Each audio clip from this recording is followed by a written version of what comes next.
Tell me a ghost story that sounds completely unbelievable but is entirely— So just as a disclaimer, I am going to be talking about mimic spirits, and if you don't know what those are spirits that pose as people that you know in order to interact with you and have a better chance at interacting with you, and they are usually not nice.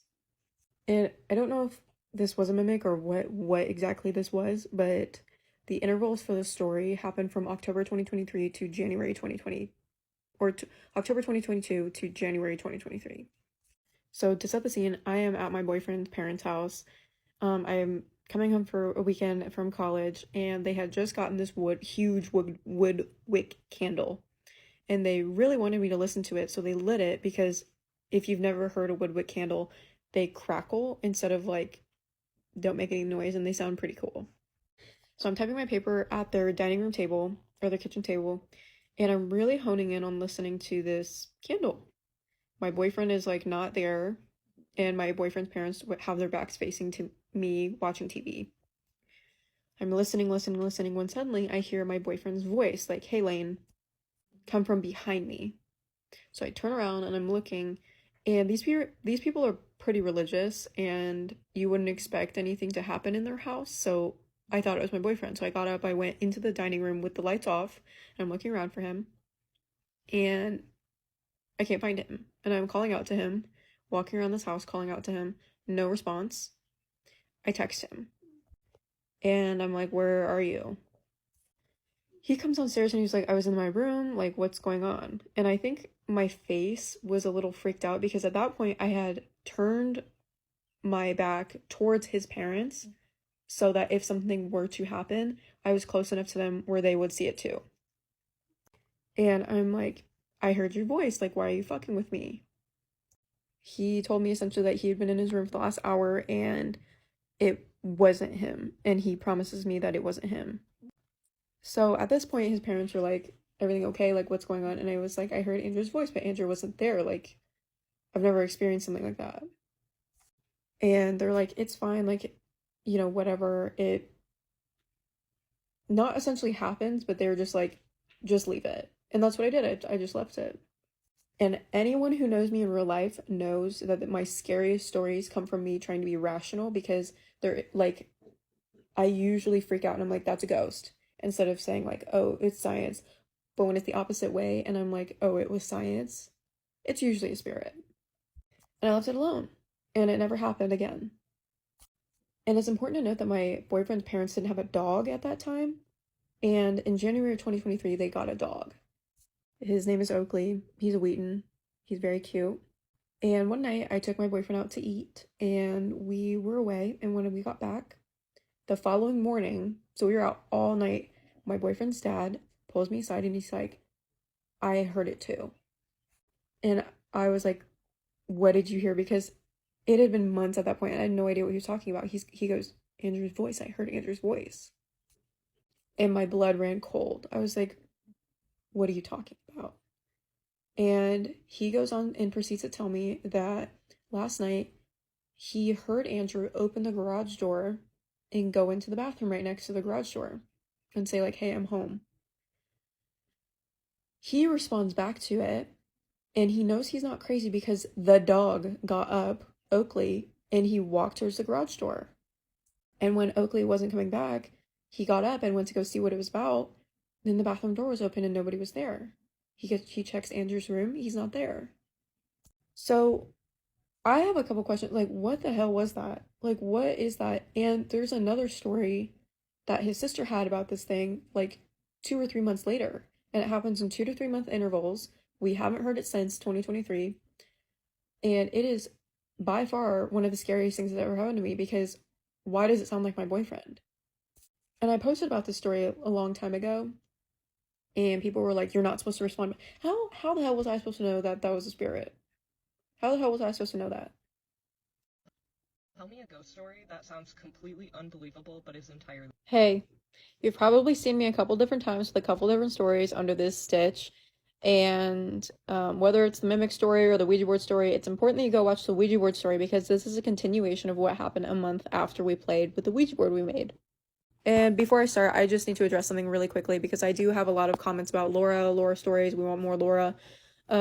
yes, I will make more videos about the Laura experiences. I'll probably just jumble them into one because they are really freaky and I don't like talking about them. But I need y'all to understand that Laura and I have a very healthy boundary where we have a mutual understanding that I don't want whatever the hell is attached to her in my house anymore. And it's because of these experiences that I'm about to tell you. So, first story with my sister. She bursts in my room at 6 a.m. and essentially tells me, Elena, I had the weirdest dream last night. I have to talk to you about it because I am scared. Two red flags in the scenario. My sister getting up at 6 a.m. because she usually sleeps until noon. And number two, her being scared enough to talk to me about an experience that she had. And I immediately sit her down and I'm like, yeah, we can talk about it. What's going on? And nothing weird has happened up until this point. This is like kind of the tip of the iceberg. And she says, I think I astral projected last night. And if you don't know what that is, just watch the Insidious movies. That's pretty much the whole premise of the movie. It's when you dream outside of your body, but you can see your body, if that makes sense. And as she's telling the story, I'm noticing that she is starting to shake from being scared, I can only assume. And she said, I just watched myself sleep. And I responded with like something along the lines of like, oh, that's cool. Like, what else happened? Because I could tell she was scared and I didn't want to scare her anymore. But she said, no, it wasn't cool because I wasn't the only one watching my body last night. And chills literally shot down my spine. And I said, what do you mean? What are you talking about? And she said, pretty much verbatim, a tall, thin man was watching me sleep. And she used her hand, and I'm going to do it here. She did this, like he was standing like this over her bed. And I said, well, did he do anything? Like, what, like, was that it? Y'all were just watching your body? And she said, no. When he realized I was watching him watch my body, I woke up. And it's important to note that we have two dogs. One of them sleeps with my sister a lot. His name is Bubba. He's a very docile Boston Terrier. He does not bark unless he is, number one, provoked, like we tell him to speak, or he is scared. And he woke up short of foaming at the frickin' mouth. He was barking, growling, gristle up, teeth showing, growling at the corner of my sister's room right after she woke up. And that's when I told her about the Ouija board experience and what Laura and I had done, and we correlated the two together. We just grouped them together. The following week, my sister had left to go spend the night at her friend's house, and my parents were in Colorado, so I was home alone. And I am not one to walk in the dark ever. Like, I am one of those people that strategically turns on lights, so I always have light before I get to my destination. But this night I was feeling brave and I was walking in the dark, and the only thing that was lighting up the basement was the door to my room. And it was because it was open, like the doorway of light. My dogs were already in my room, ready to go to sleep. And it's important to understand the layout of my basement. I should just make a video of like the layout of my basement so y'all can better understand this. But the bar area is flush with my door. So someone could be standing there like cooking things and I could see them right before I go into my bedroom. And I'm about 2 or 3 steps in the dark. I'm feeling good because I'm like, hey, I walked in the dark today. 2 or 3 steps away, and I hear, hey. Just like that. Hey, like a little girl. Jumped into my room, shut the door behind me, barricaded myself in my door, or in my bedroom until my sister came home the next morning. I was like 15 years old at the time, and that was the very first experience I've ever had with anything auditory. And it scared me shitless. And the third experience, the third story, is not really a story. It's just the feeling that followed playing with this Ouija board. I never felt alone in my room. I always felt like there was someone watching me from outside my window or standing in my closet. And I had to close the door, so the door was always closed, but every time I open it, I half expected to see someone there. That is how much I felt this presence in my house. And I am one to believe in divine timing because around the same time, my best friend started taking me to youth group. And which means I started praying out of habit I wasn't praying out of fear, because at this point of my life, things like that started becoming so normal that it didn't scare me anymore. Aside from those two things, hearing footsteps, seeing things out of the corner of my eye, those were normal things at that point because it had been happening for about a month. After I prayed or started praying, it happened, or it stopped happening after about a month. And nothing since then has happened in my home unprovoked the same ways as it did when Laura and I messed with the Ouija board. But that doesn't mean I don't have any badass ghost stories. I have experienced things since then. It's just nothing has been as prominent or as horrifying, in my opinion, other than when I got into a car accident. Other than that, nothing has been that scary or affected that many people in my life. And I am reading through a lot of your comments, if not all of them, and it amazes me, not only the people who connect to my stories, but the crazy people who are like, you were so lucky that that happened to you. I tried summoning demons with my Ouija board and nothing happened, blah, blah, blah. And I just really want an experience like that. No, you don't. No, you don't. I cannot tell you enough. Just because you haven't experienced it doesn't mean that stuff doesn't exist. Please, for your own safety, don't do that. Like, there is a reason why I said at the end of it, like, that is why I haven't touched it. That's why I haven't done it. And if I could take it back, I 110% would. So, that's the end of this video. Let's talk about Laura.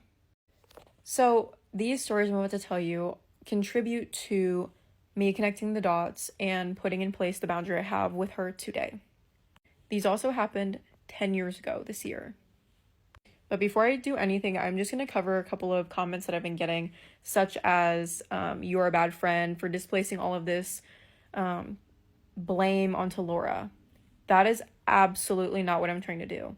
I completely understand, and Laura and I have talked about it in person, that when you are using something like that socially, like a Ouija board or a spirit board, whatever you know it as, it is a mutually agreed upon thing. What is not okay, and everything to follow, like, you mutually agree to what you're getting yourself into. What is not okay, and she has said and apologized to me for this, withholding the information about the kinds of spirits that follow her.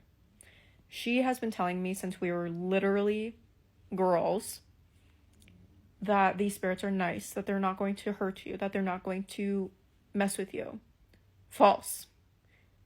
Whatever the spirit came out of the board that day, and I am 100%, and she 100% believes it to be a spirit that followed her, was malevolent, did like taunting us, did like seeing us scared, and still like seeing us scared. And there is a reason she apologized. So, that's just to clear the air. The first story happened at her apartment. And it's important to note that her parents got up very, very, very early. Very early. But they would get home early, so it kind of worked out for us. We woke up at 7, they were already gone. We were laughing, giggling, doing whatever. And around 11 o'clock, we start to hear the shower running in the apartment. And everything's so close together that you can hear pretty much everything. And I'm like, oh my God, your dad is home. Like, that's great. We can, like, do whatever now. Without missing a beat, she goes, that is not my dad. And I'm kind of giving her a weird look because I've never experienced anything paranormal. I didn't even really know anything about ghosts at the time. And I'm like, what do you mean? Like, of course that is your dad. Like, be for real. And she again said, that is absolutely not my dad. And I get chills because I'm like, what are you talking about? She goes, I don't know, but follow me. I had no idea what it was, so I got up and followed her. And as we're approaching this door in the apartment, we can see the light is on underneath the door. That happens in both of these stories. Laura then looks at me, grabs the doorknob, and pushes it out. Pushes it out. So she doesn't have to go into the bathroom. And steam starts flooding out. Like, when I say that was the hottest shower I've ever seen anyone take, I genuinely mean it. And the way her bathroom is set up, or was set up at the time, was the shower was over here and the Jack and Jill sinks were right here. So they were facing each other. She starts to walk forward to the shower curtain like this was normal. I am looking at the mirror and she pulls the shower curtain back as I'm looking at the mirror. And I immediately have chills on the back of my neck. Lo and behold, the water's turned all the way up. She shuts it off. And I'm still looking at this mirror because on the mirror, there are 2 huge handprints. Like, humongous handprints. And they were fresh because the water droplets had been pooling down off of it. So it wasn't something that happened earlier and then they just let it dry and then whoever turned the water on allowed it to, that wouldn't happen. So immediately I'm like, whose hands are those? You know, trying to think of like a logical response. And she goes, nobody's. Like, those are old, essentially. And I knew that they weren't old, but I wasn't asking questions because I was like, better out of sight, out of mind kind of thing. Like, I'm not going to scare myself while I'm at this girl's house, period. And I never questioned it until something weird happened at my house about a month later. We had, again, spent the night. It was summertime at my house. And there's a rule in my house that you are not allowed to use my parents' bathroom or my grandma's bathroom. I live in a multi-generational house and my grandma lives in the basement. My parents live upstairs. You are not allowed to use anyone's bathroom if they don't know you. And at the time, Laura didn't know my parents, so that was like a huge no. So I had to use the bathroom around noon. I want to say it was the middle of the day again. And I go to the bathroom and come out, and she is not in the living room where she was sitting. I'm like, where the hell is she? Check my room. She's not in there. I'm like, okay, well, she's definitely in the bathroom then. I go to my mom's bathroom, and she's not there. And as I'm walking into my kitchen, the faucet we had at the time was so distinct. You knew that the water was running in the basement because of the way it sounded. And that's exactly what I heard. So I run downstairs, and the way that the bathroom is set up is we have a door that leads in from the main living room, and then we have a door that leads in from my grandma's bedroom. The light is on. I am looking, and I hear the water running. I try the first doorknob. It is locked. I run around to the other side. I try that doorknob. It is locked. Sorry to stop the story really quick. I just need to let y'all know that my phone just died in the middle while it was on like 80%. So that's really fun. So I'm trying the doorknobs. I can see that the light is on. I see that the light is on. I'm calling out to her and I'm like, she's probably so scared because I had like mentioned this rule to her and she probably thinks she's in trouble. So I go upstairs and, you know, I'm just like turning the corner to go and wait for her, and she's sitting on my couch. And I immediately am like, why did you do that? As in, why did you lock the doors in the basement? She immediately is like, I'm so sorry, like I had to take a phone call, I had to step outside, like I'm sorry. And I kind of look at her and she gives me a weird look too. And I said, come here. And we're both walking downstairs. We turn the corner to go see the bathrooms, or the bathroom with the doors. And what do you know? The doors are wide open, all the way open, like pressed against the wall. The light is off, but the sink is wet. So I know I wasn't crazy. And immediately I turned to her. I said, you need to be honest about what's going on. And she kind of welled up with tears. And she finally admitted that, you know, she's very sensitive to paranormal things and ghosts.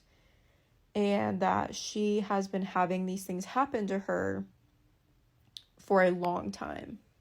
But she had told me right then and there, like, but there's nothing to worry about because they are nice spirits and they would never hurt you. She went home that night. I was in my room that also had French doors because it was our office converted into a bedroom because my grandma lived in the basement. And I'm up watching TV at like 3 a.m. when I hear running barefoot footsteps outside of my door. And the crazy part about that is I never heard them come back because I thought it was my mom getting up for a snack. Never heard them come back. So take those stories as you do, apply them as you wish, and just know I have way scarier stories coming. Tell me a ghost story that sounds completely unbelievable but is entirely... The very first time I saw a ghost, I was in 6th grade, and I spent the night at my aunt's house during the summer, and it was in the early morning in the Midwest. My aunt didn't have a room for my sister and I to stay in, so we usually slept in the living room, and the way that her house is set up is right when you walk into the house, you can take a sharp left up like 4 stairs, and you're in the living room. That floor is just the living room and the kitchen, and it is separated by a wall and an arch that leads into the kitchen. In the living room specifically, there's a staircase that leads all the way upstairs into the hallway with like the guest bathroom, the bedrooms, etc. And it's important to note that this sectional, the portion I was laying on, because I'm a good big sister and I let my little sister take up the big fat part of the sectional, I was laying directly, if the camera was the TV stand and then the staircase is to the left, I was facing like straight towards it. So I could see the arch in the kitchen and a little bit into the kitchen, the staircase, the TV, and the door people came through. It's also important to note that I am like an abnormally early bird. I've always been an early bird. When I was little, I used to wake up at 6:30 every day. I had an alarm set. I was ready to rock and roll. I never, ever woke up earlier than my alarm unless it was like 5 minutes before. This day in particular, I woke up 45 minutes before my alarm went off. And I was like, okay, well, that's not enough time for me to fall back asleep and do whatever by the time my aunt wakes up and my sister gets up. So I was like, you know what, I'll just get on my little Motorola phone and do whatever. So I was laying like this. If y'all were the TV, I was laying like this on my phone when out of the corner of my eye, I see a full body white apparition walk out of the kitchen.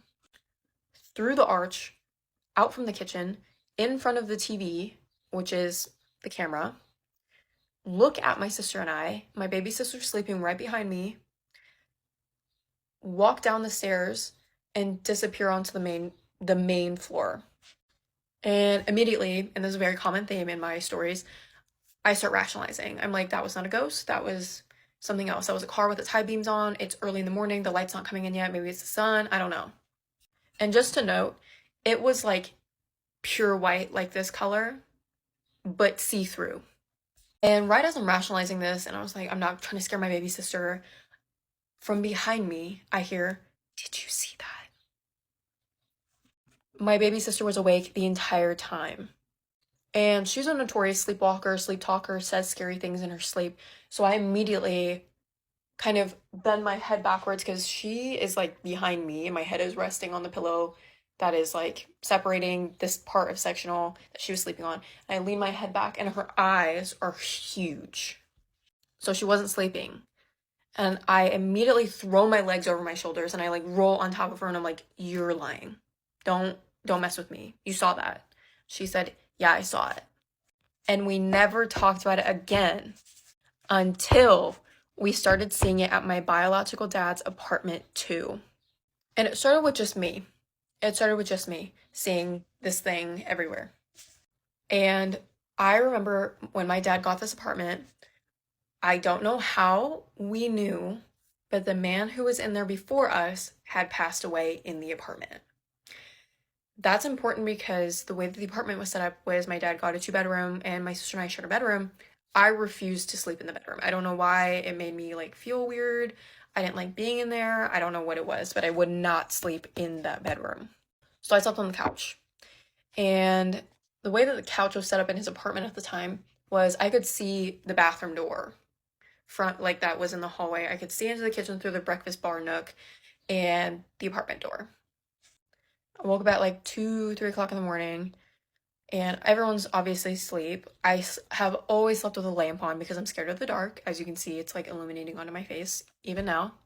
And right as I'm about to put my feet on the floor to go into the bathroom, I see that white figure walk into the bathroom. And I'm like, maybe it was just my dad, maybe it was my sister, I don't know. I didn't hear anyone pee. I didn't even hear anyone flush the toilet. I didn't hear anyone leave, and the light never turned on. So something walked in there and never came out. And it's important to note, at the same time, years later, my sister and I were talking about this with my aunt, and she was like, it's so weird because around the same time, I bought my uncle, she bought my uncle a razor, like an electric razor. And in the middle of the night, at like 2, 3 o'clock in the morning, it starts going off. And they immediately were like, what is going on? They thought it was bad batteries, took the battery out, unplugged it from the wall, and went back to bed. It started going off again without the battery in it, without it being plugged in. And they're like, what is going on? It was not switched on. They started trying to break it so it would stop buzzing in the middle of the night, when my uncle's alarm started going off. And not like an alarm on his phone. An old school alarm clock from like the 90s started blaring the alarm at 2, 3 o'clock in the morning. And she couldn't explain it. I couldn't explain what I saw. The last time I saw that thing was when my dad, my brother, and I were moving all of his stuff out of the apartment so he can move into a new one.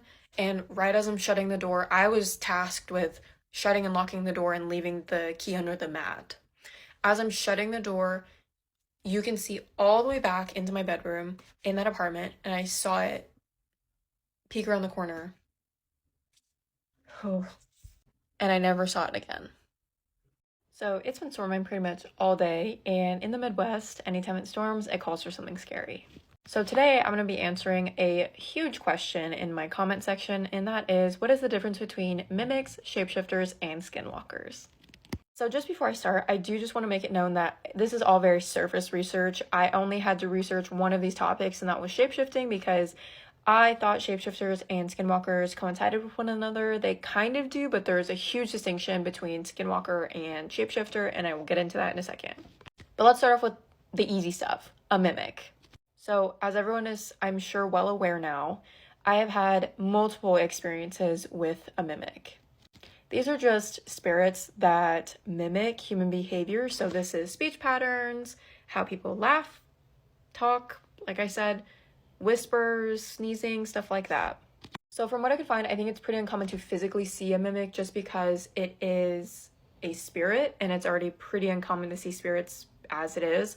However, if you want to know more and you want to see more, there is a series on Netflix called Haunted, and in season 1 they have an episode called, I'm pretty sure it's titled The Mimic, and it's just basically this group of people that moved into a house retelling their events and their hauntings from a mimic spirit.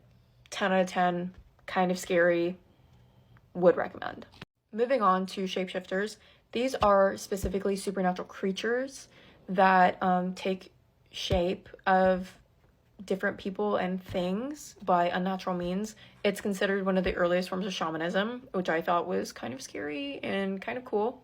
However, this means that it's just a copy-paste of physical appearance. It's not emotional, behavioral. The mannerisms aren't the same because they themselves don't understand or know the behaviors of that person. A great example I like to think about is in City Chapter 2, when it opens with the father acting differently towards his family, and the mom is like, what the heck is wrong with you? And he's like, oh, it's nothing. I get that it's a demonic possession and it's a completely different topic, but the mannerisms and behavior are exactly the same. And I just briefly want to pause before someone puts like, I hear growling, I hear speaking, because those comments actually scare me. My dogs are in the back, they're sleeping. Last but not least, everyone's favorite, skinwalkers.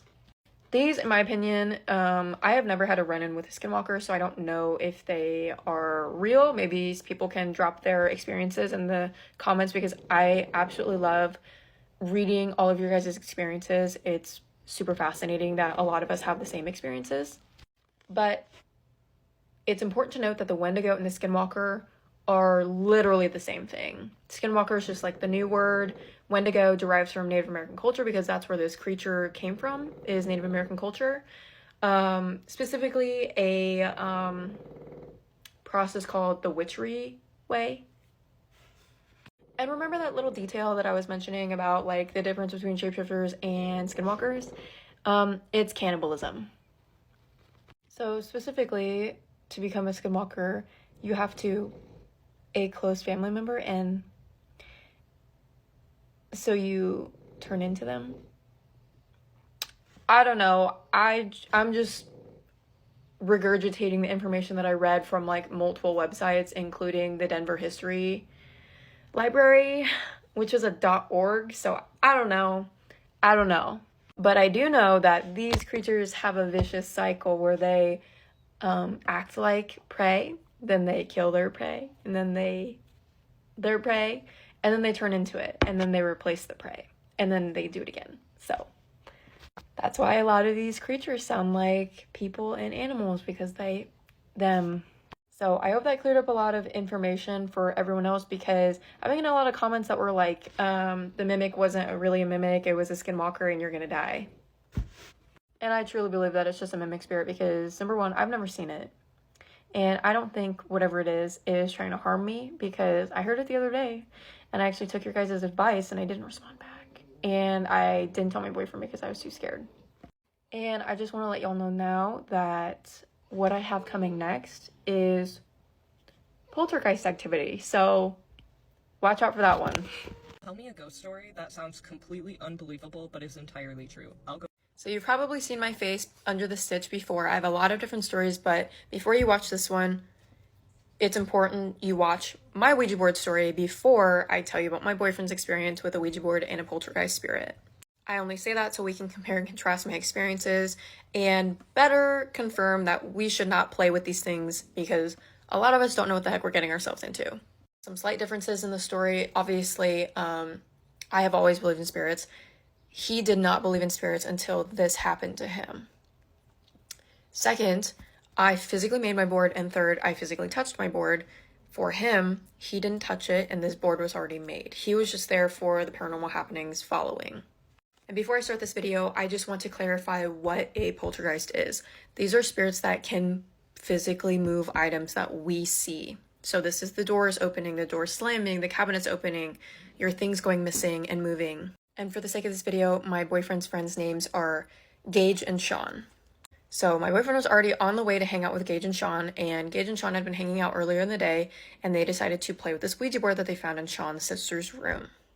While my boyfriend was heading over there, he gets a text from Gage and Sean that essentially says, "You'll never believe this, but we've been watching this door open and close by itself." And specifically the door that had been opening by itself was the mudroom door.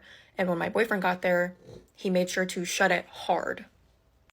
And he goes into the living room where Gage and Sean are, and they're literally sitting right next to each other, telling Andrew, it's going to open again. It's going to open again. So they're hanging out. They're doing whatever. My boyfriend is making sure to keep looking at this door, like making sure that it's still closed once in a while. About 30 minutes passes, and Gage is like, "I'm thirsty. I'm going to go get a glass of water." Gets up, goes around the other side of the kitchen to avoid the door. Gets a glass of water. My boyfriend looks down, looks back up, and the door is open about that much. Immediately, he's like, "I knew it. You guys are faking, because how is it possible that the door has been shut this whole time, but the moment Gage gets up, the door's open?" Gage flies around, and he's like, "We told you it had been opening before. It just didn't want to do it, and now it's doing it." And as they're all arguing over who opened the door, what's going on, whether to believe it or not, they hear the door creak.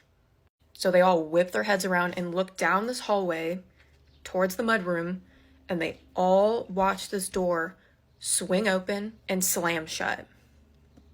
And my boyfriend specifically remembers the door slamming so hard it shook the house. So they all start freaking out. And after a while, after things calm down, my boyfriend approaches the door, and Gage and Sean are behind him, and he tries to open the door. No luck. It won't budge.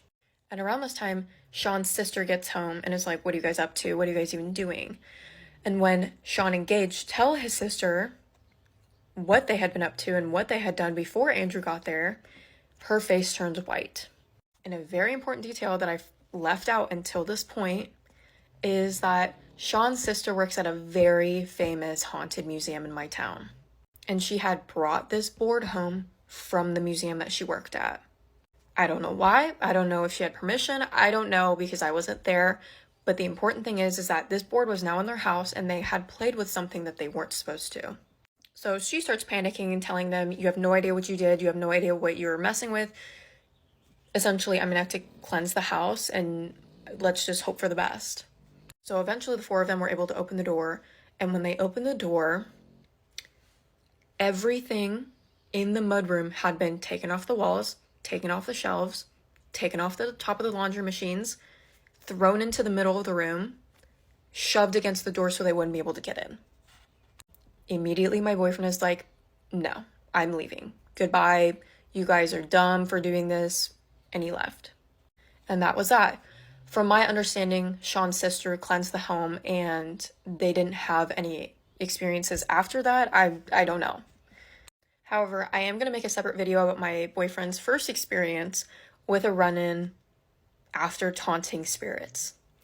Specifically, another object from this museum that I talked about, and I've decided to leave the museum's name out completely because, number one, I don't want anyone to get in trouble, and number two, the internet's a really weird, scary place, and I don't want this to get the wrong exposure, essentially, because it is a good museum, it's a good place, especially for people who are skeptical.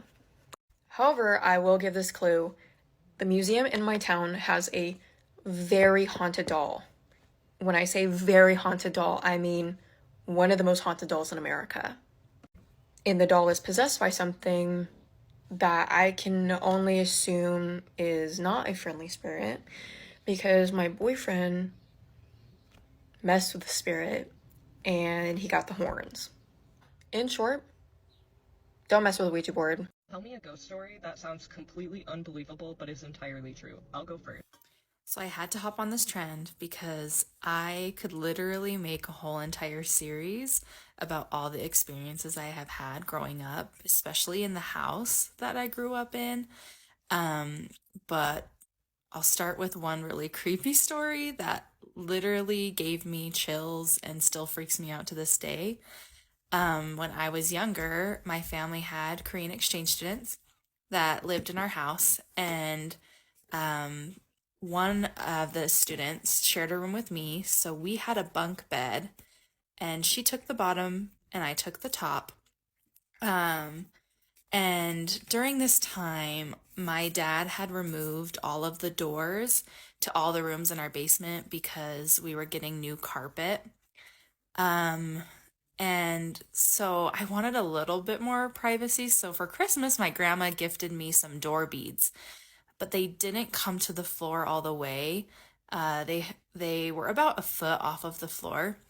And my sister Callie would always come in and just steal my clothes, my makeup, whatever she wanted to use.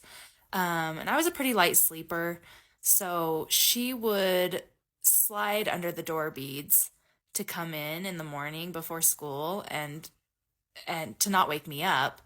There was one particular night where my exchange student was visiting her uncle in another state for Thanksgiving, so I was alone in my room. It was nighttime, everybody was in bed, and it was dark, and I heard my door beads.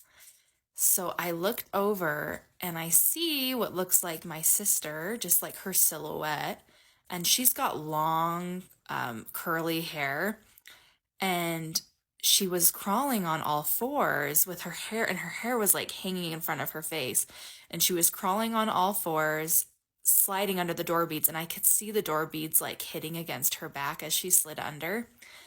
And once she got under, she like hurried to the end of my bed where the closet was at the foot of my bed.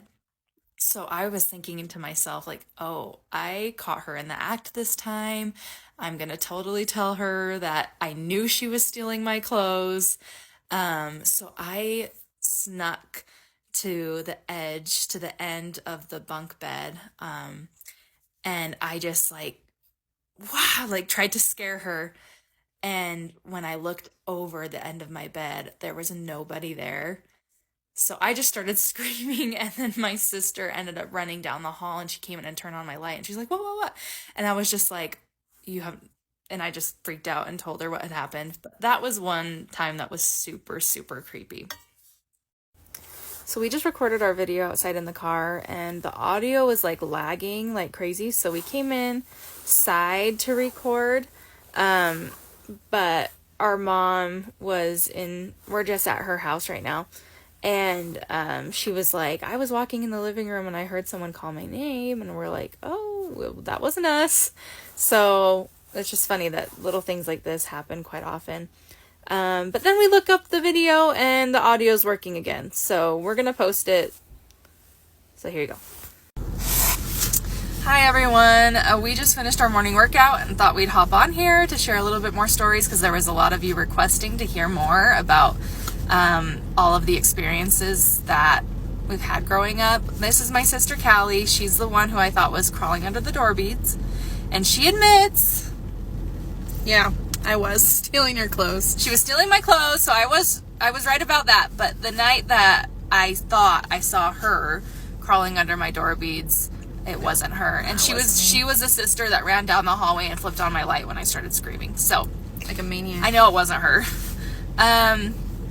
But today we just thought we'd tell you a little bit more background about our house. It was built in the 70s, so it's not super old. And a lot of people will say that they knew our house was haunted. But personally, I don't think it was the house that was haunted. I just think it's us. Just because we've moved a few times since then, and I've lived abroad for a little bit, and I've had experiences. No matter where I went, I would have experiences. Same. So I do think it's us rather than the house. But kind of just going along the lines of what you guys were saying, like you guys were laughing and saying that, oh, you were playing around with the ghost. We feel like a lot of the times it was the ghost mimicking a lot of the things that we would do to each other. So like my sister crawling under the door beads, and then I see somebody crawling under the door beads that's not actually there. Being stuck in the bathrooms, and then the doors jiggling, and little noises like scratches when we'd trick each other. Yeah, we would like scratch the wall, or we'd jiggle the doorknob when we were using the bathroom in our basement. There was like a bathroom attached to the bigger bedroom downstairs, and it was kind of creepy to get to it, because you'd like walk in the room and have to go around this little corner, and it would be in the back corner of the bedroom. But we would jiggle the doorknob to just play pranks on each other. But then there would be times where we're home alone and we're using the bathroom, or nobody else is downstairs, and the doorknob would jiggle, and the rest of us would swear that we did not jiggle that doorknob. And that happened to all of us. And then there'd be times, so our dad, he ended up cutting a door in half. And I know my dad indoors, but he ended up cutting a door in half and attaching it to our stairwell that went to the basement. And it just looked it just looked a little ghetto, but he did it so that when family came that had little kids, they wouldn't fall down the stairs. But because of this, when you're running up the stairs, you can't really see the top of the stairs because that door is blocking the sight. So when we would hear somebody running up the stairs, we would hide behind that door and we'd jump up and scare them. And there'd be many a times that all of us had experiences with where we would hear somebody running up the stairs, and we would, when we hear they're almost to the top, we would jump up to scare them, and we'd look over the doorway and there would be nobody there. Or we'd just go over to walk over and see who's coming up, and nobody's coming upstairs, and sometimes there'd be nobody downstairs. At all. But we do feel like the ghost was playing around with us, according to the things that we did to each other. But I will have more stories because there are so many. But yeah, thanks. Tell me a ghost story that sounds completely unbelievable but is entirely true. Hey everyone, another story from my paranormal experiences. If you haven't seen any of my other videos, feel free to go on my page and watch those, but a lot of you are requesting to hear more. So I'm going to share another story, and a lot of these stories have a pattern where I do think that whatever spirit or spirits that I've had experiences with I do think that they're kind of more like mimics because they would copy like jokes we played on each other. Um, the way we would say things, like we would hear voices that sounded exactly like my dad or my sister, and it wasn't them. So this particular day, I was down in my bedroom, so same bedroom that I had the door beads. This time, there are there are no door beads on my room anymore. I took those off. And my sister Tiara was with me. She was helping me redecorate my room. And as I was hanging up the curtains, her and I both heard a woman's voice call out to us and say, hello. And her and I were the only ones home, but I was waiting for my friend Kayla to come over. And it sounded just like her. It sounded exactly like her. And so we both called back, hello, we're downstairs. And we hear another hello call out. So we're like, hi, we're downstairs. And Tira was just like, it sounds like Kayla's here. And I'm like, yeah, she's coming over. So I was like, I'll just call her because we just thought she just couldn't hear us. So I called her on her cell phone and I said, hey girl, I'm just downstairs in my bedroom. Feel free to just come on down. And she's just like, oh, well, I'm not there yet. I'm still at my house. And we were both like, what? We swear we just heard you call out to us. So I hung up with her. We went and we walked around the whole house. Nobody else was home. So Tira was like, that was weird. And we were both like, we definitely heard that. And so then I went back downstairs to finish working on my room. And I heard, like, I had bags of clothes that I was donating in the hallway in a pile. And I heard one of the bags fall off. So I walked to the hallway to look at the bags. And as I looked at the bags, my eyes were like, my eyesight was down. And from the corner of my eye, I saw a set of legs sidestep into the bedroom next to mine. And so I was like, hello? And I walked in there and turned on the light and there was nobody in there. But I have a lot more stories than this, so I'll be sharing more. Yeah.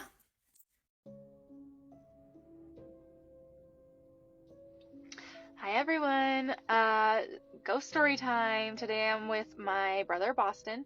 There's 6 kids in my family, and all of us have had some sort of experience, so you'll probably hear from a few of them. But today I've got Boston to share a few of experiences with you.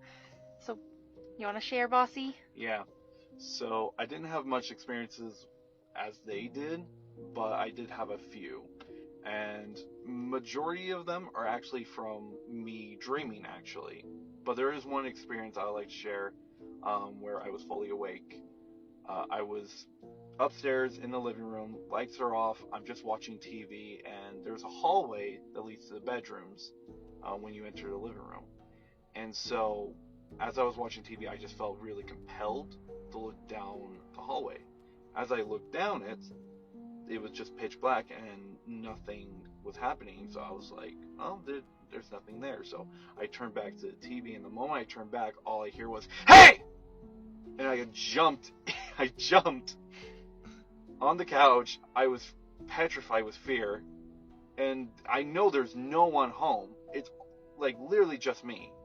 And I just didn't know what to do or what happened. I was just petrified with fear. But that was just one experience when I was awake. Majority of them were when I was sleeping, which comes back to another time. So I had a dream where I was in the same living room on the couch, and I was talking to one of my sisters. And as we were talking, I was like, something doesn't feel right. And suddenly she disappears. And it terrified me a little bit, and I just didn't know why. And as I turned, the lights turned off. And I see a tall, shadow figure of a woman. The only way I can describe her is like the one creature from Lights Out, but more scary, more deformed.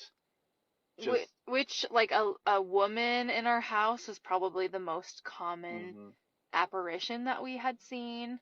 So and she appeared quite often in a lot of our dreams. Yeah, and so like looking at her, and she like had glowing red eyes, and I was traumatized. I couldn't move, and in my dream, I literally was like, my brain was just going, you need to run, you need to run. And so I tried my best, and all I could do was get up, and I fell to the floor on my face. And in a split second, she came straight to my ear and just screeched like a banshee. And I can just hear the ring. And I wake up in the living room on the exact same couch, in the exact same spot where I was in my dream. And I could still hear that ring in my ear. And it just felt like I was deaf for a moment. And it was just terrifying because I don't remember ever going into the living room, sleeping in the living room. I just somehow am at the living room late at night. And it was the most terrifying thing ever. And yeah, that's my story. Yeah, well, more stories to come. See you in the next video. Hey everyone, ghost story time. If you haven't seen any of my other stories, feel free to go onto my page and check them out. But a lot of you have been requesting to hear more, so here's another story. And on behalf of Mother's Day, I thought I'd share a story that has to do with my mom. So several years ago, when we were still living in the house that I grew up in, a lot of my family members were having similar dreams about a woman. And this woman, we all described, it was a very similar description from all of us. She had a long dark dress, long dark hair, and long fingernails. But one particular night, my mom had a dream, and there was this little boy spirit, and she knew that he had passed on.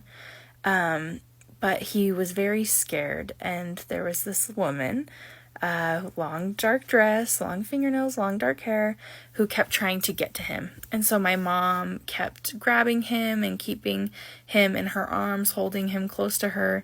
And the old woman kept yelling at my mom, like, my baby, my baby. And my mom just kept saying, no, he's not your baby. He is not your baby. You cannot have him. And she said it was awful because the whole entire night it was just constantly fighting and trying to run away from this woman, trying to get to this little boy. It was interesting though, because when she told me that, I told her I also had a dream about a woman that looks like that last night. But my dream was I was laying in bed, and at the time in this room that I was in, you could see into the room across because it was like kitty corner from my room. So in my dream, it was almost like sleep paralysis, but I was laying there and I could see out my doorway across the hall into the doorway of the room across from mine. And in that room, I could just see the woman standing in the doorway staring at me. And I couldn't move, I couldn't speak, I couldn't close my eyes. It was just her staring at me constantly. And the next thing I know, I was waking up in the morning. And this could just be nothing. It could be a coincidence, who knows? But it was just kind of eerie that we both had we both had dreams of a woman that was very similar in description. And also, another story is just a few years ago, my mom bought a new house. I was walking into the kitchen. She was in her room, and I was walking to the kitchen to grab a glass of water. And I just stopped because I didn't see anything and I didn't hear anything physically. But in my mind, the image of an old woman wearing a white nightgown, long nightgown, like walked across the sunroom doorway. And in my mind, it was so like realistic in a way that I could see like her white nightgown being dragged across the floor, and like she walked across the doorway and disappeared behind the other wall, and I could just see her like dress moving and going out of frame. And it was just weird because I'm like, why did I just think of that? Why did that just pop into my mind? So I told my mom, and she was like, well, I wasn't going to tell anybody. But she said the original owner of this home was actually an old woman, and she lived alone, and she passed away in the home. And it wasn't until days after her passing that they found her body on the kitchen floor. So, I mean, again, it could be nothing. it was just very odd that I had that thought. And then my mom told me that an old woman did die in the home. So yeah, very interesting, but I'll be sharing more stories in a few days. Tell me a ghost story that sounds completely unbelievable but is entirely true. Hey everyone, ghost story time. If you haven't seen any of my other videos, feel free to go back on my page and watch, but a lot of you were requesting to hear more. So here is another story of my childhood. In my first video, I shared a story about my experience seeing a girl crawl under my door beads that wasn't actually there. And in that story, I talked about sharing a bedroom with my Korean exchange student. And so today I thought I would share a story that has to deal with her. And this could be paranormal. It could not. Let me know what you guys think.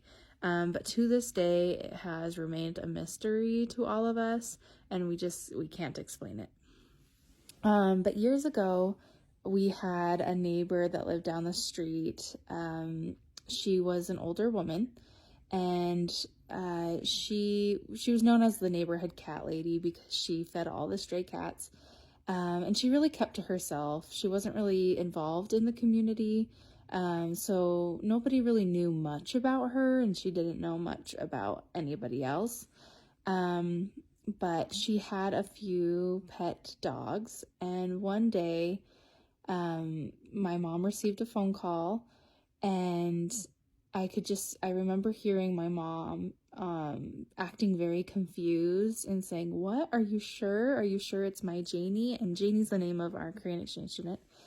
And she was like, "Well, you're welcome." And she hung up the phone, and she called to Janie, and Janie came up, and she said, "Janie, did you go out in the middle of the night last night?" And Janie's like, "No."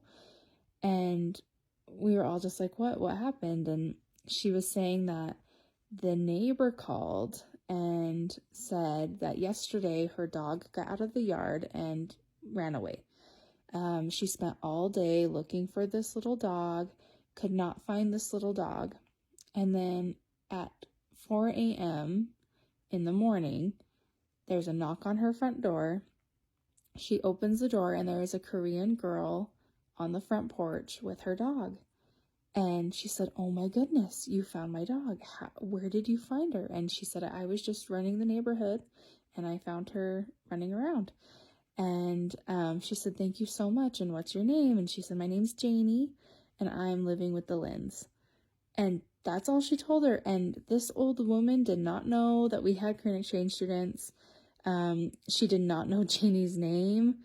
And Janie was shocked. She was like, "I did not go outside last night." And it's just very weird because there was nobody else in the neighborhood who's from South Korea that's named Janie and who was living with us. So to this day, it's just remained a mystery. But that old woman stands by her story that Janie showed up on her front porch at 4 a.m. with her dog, and she believes it was our exchange student that was living with us, and our exchange student still denies it to this day. She did not go out roaming around in the middle of the night. So it's an interesting story. Let me know what you guys think. Hey everyone, ghost story time. If you haven't seen any of my other videos, feel free to go on my page and check them out, but a lot of you have been requesting to hear more, so here's another story. But this story doesn't take place in my childhood home. It actually takes place in my cousin's house. Her and I are just a few months apart. Her name's Rihanna, and Rihanna and I are just a few months apart, and so we're best friends, and we've been best friends since we were really little. So when her family ended up moving close to my family, we ended up having sleepovers a lot. And there was one particular time that I was sleeping over at her house, and we put on a movie around 10 p.m. I'd never seen it. She'd already seen it. So after we started it, she ended up falling asleep pretty quickly. But I wanted to finish the movie, so I stayed up by myself to finish this movie. The movie ended around midnight, and when it finished, I turned off the TV. I got ready for bed. And the way that her room was oriented was her bed was against the wall, and her feet pointed to the doorway of her bedroom. And she just slept in a twin bed, so there was no space for me. So when the movie was over, I went and I grabbed some blankets and an extra pillow from their hall closet and made myself a bed on her floor. I laid down, and the way that I was on the floor was with my feet pointed to her bed against the wall.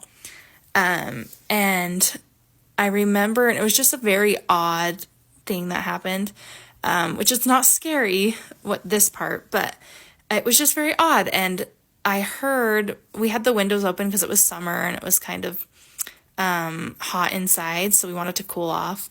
And so the window was open, and it sounded like the sprinklers came on in the backyard. But I thought that was weird. I remember looking back at the window and thinking, that's odd. I thought their whole neighborhood does irrigation and nobody has sprinklers. I knew for a fact that they didn't have any sprinklers. So I was just like, that's really weird. Like, what the heck? And in no way do I think that's paranormal or anything. But I just remember looking at the window thinking what the heck. And then I looked back forward and I saw the side figure of a younger girl with long black hair and a white dress staring at my cousin sleeping. And I remember just like freaking out and thinking to myself, am I seeing this? And I would close my eyes and open my eyes, close my eyes and open my eyes, and thinking like, maybe I'm just seeing things. And I was trying to focus because it was a little bit blurry. And I was just like, am I really seeing this girl staring at my cousin Rihanna? And so I just remember closing my eyes. And by this point, I was super freaked out because I really, she looked like a little girl just staring at my cousin. And I closed my eyes super tight and I was just like, please, Lord, let me fall asleep. And the next thing I know, I'm waking up in the morning. So at this point, I'm just like, was that just a dream? Like, did I just dream that? And so I thought maybe it's just a dream. So I ran downstairs and I told my cousin Rihanna, and her older sister Caitlin was there. And I said, this is what I think I saw last night, but it could have been a dream. Like, it's just kind of crazy. And I told them, and both of them, like, their eyes were so like wide and they're just like, are you serious? And I was like, yeah. And they're like, Wednesday night, we were all out, like we were out hanging out with the neighborhood friends. And,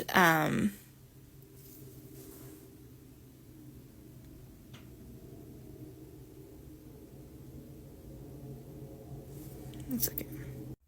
Okay, sorry. I thought I heard something in my closet, so I went to close the door just because I'm like talking about this stuff. The energy does feel a lot heavier. So I had to go and close my closet door. But anyway, so they said that on Wednesday, the Wednesday night before I was sleeping over that Friday night, they were outside playing night games with their neighborhood friends. And Rihanna was getting cold, so she's told her sister Caitlin, I'm going to run home and grab a jacket. Nobody was in the house. Everybody was gone doing their own thing. But she ran inside and she ran past like the entry hallway to go and find a jacket. And she remembers as she was running in, she saw from the side peripheral vision that there was a girl with black braids and a white dress leaned against her wall to the stairwell, and was just looking at her. And so she like froze and she did like a double take, and when she looked again, it was gone. So she didn't even grab her jacket. She just ran out of the house to go get her sister. And her sister came and they tried to find somebody, and there was nobody in the house. But it's weird that her and I saw the same girl in the same week.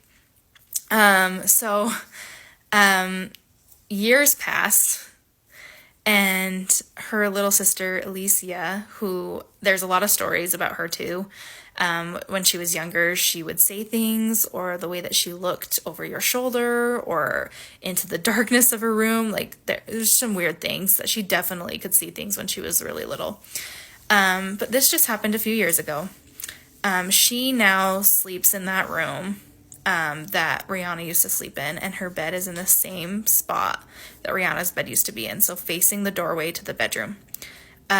She could, if like the door's open, she could see out the door across the hall and there's a staircase that goes downstairs, so she can see the staircase. And at the top of the staircase on that wall is a door that goes into the parents' bedroom.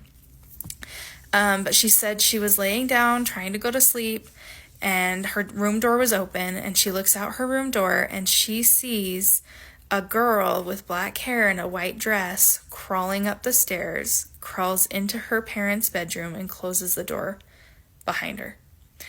And because of that, and she's seen some things growing up, but this was kind of like the cherry on top for her. Since then, she's had to sleep with a tent covering her bed so that she can't see things at nighttime when she's trying to go to bed. But very interesting that we all saw the same, what looks to be the same girl in that home at different occasions. And interesting that mine and Rihanna's stories happened like 10 years ago, and then Alicia's happened a year and a half ago about. So just very interesting, but a little creepy, and there's more stories to come, so I will share more in the next videos. I was debating on talking about this because I don't want to sound crazy, one, but two, I know I'm not the only person who's seen this, so I'm just gonna go ahead and start. So when I was about 9 or 10, me and my mom were sitting at the kitchen table talking, and I had the view of the living room, and then I could also see into the entryway of the hallway that led to all the bedrooms. So we're talking, and I just so happened to glance over my mother's shoulder, and that's when I saw the Hat Man. If you don't know what the Hat Man is, just look up pictures because you can't miss it. And at the time I had never heard or seen anything like this, but I look over her shoulder, and it was in the hallway entryway, peeking from around the corner. A tall, dark shadow. You cannot see through it, and it had a large brimmed hat on. I froze, and my mom immediately noticed that something was wrong, with my face, and she goes, "What is it?" She turns around, and she looks back at me, and she's like, "What is that?" And so I immediately am like, "Oh my gosh, she sees it too. I'm not the only person seeing this thing." So now we both are looking at it, and it's just standing there. It won't move.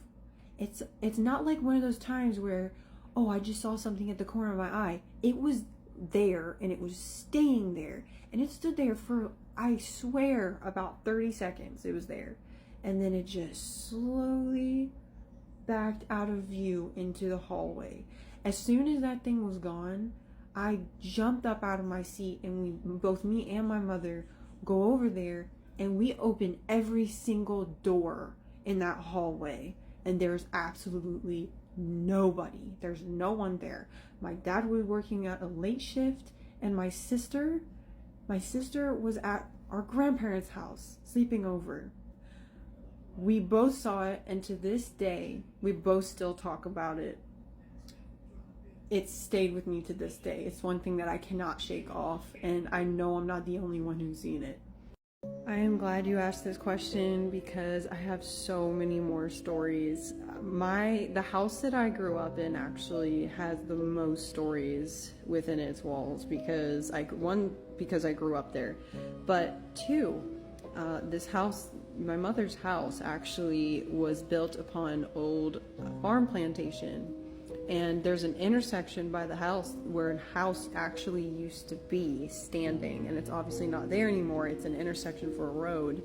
And then there used to be a railroad track that ran through behind the neighborhood.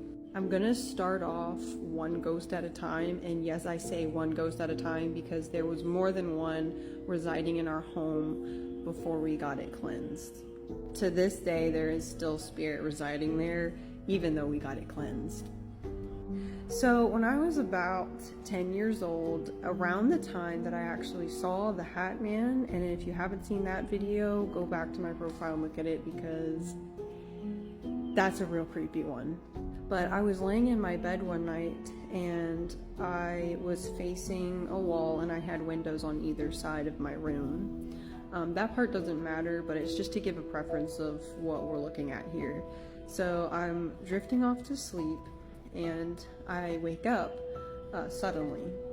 The second I open my eyes, I'm looking at a shadow walking across my wall really slowly. And I'm going to describe it to you because even though it was a shadow, it actually had detail still. So it had hands that were out. It was, think of Igor, okay, hunched back, like hunched over, creeping across the wall, and its fingers were like gnarled, just gnarled like this. They looked decrepit. And it had rags, and when I say rags, like the spirit's clothing had so many holes in it and tears and all kinds of stuff. It was very old looking. And I'm still the whole time. The only thing that's moving is my eyes because I'm frozen. I'm very scared and I've got the covers up, over my face. So it walks across the wall in this kind of motion, kind of hobbling like this. And then as soon as it gets towards my window on the right side, it disappears. Come to find out, this plantation was a pig farm and it did have slaves on the plantation. So yeah, that's my second ghost story of my mother's house. Let me know if you want to have any more stories because I've got plenty. Tell me a ghost story that sounds completely unbelievable but is entirely true. Okay, so I used to work at this place called the Cavalier, and it was built in 1926. They were doing renovations because it had really gone downhill over the years. And I was part of the opening employees because they were going to reopen and they'd prettied it up and added new things, and it was just really nice. So my job was lead hostess at Becca, which is the restaurant inside of this hotel. Now this hotel has its fair share of its own ghost stories besides mine, and one of them being a ghost cat even that walks throughout the building, and then there's a bellman inside the elevator that warns you about the 6th floor. And there's also the ghost of Michael Kors, which was the founder of Coors Light, the beer. He's also apparently residing there. Not only that, people have said to see Marilyn Monroe there. I'm not sure if that part's true, but there's been a fair share of ghost stories within those halls. There's also a pool, and people have said to have been dragged in the pool when they're swimming. And unfortunately there was a case years ago where a little girl had and it connects with the cat, so she had brought a cat in, and she went looking for the cat, and unfortunately she drowned in the pool there. And ever since then people say that they feel tugging and pulling while they're swimming. And it's really creepy. As some people go in the pool room and there's wet cat prints even though there's no cat. So besides that, when we were opening, I'll get back to that, there was, all the furniture was being put in, all the new furniture in the lobby area.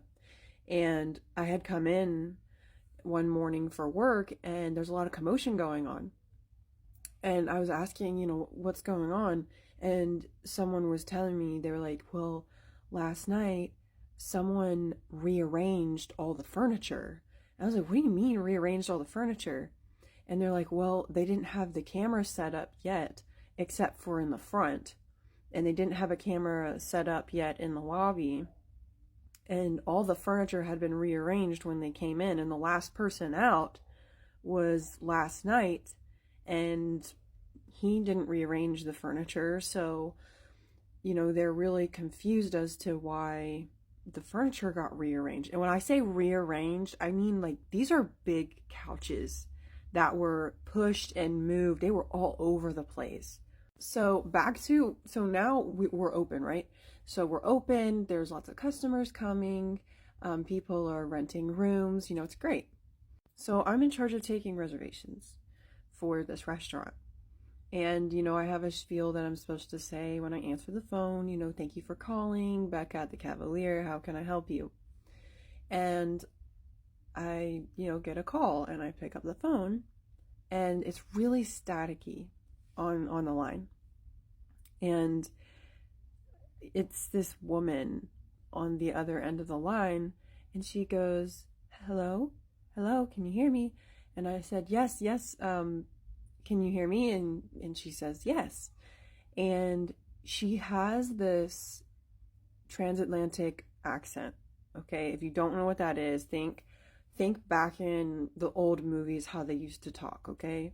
Very, but she sounded young, she didn't sound like an old lady.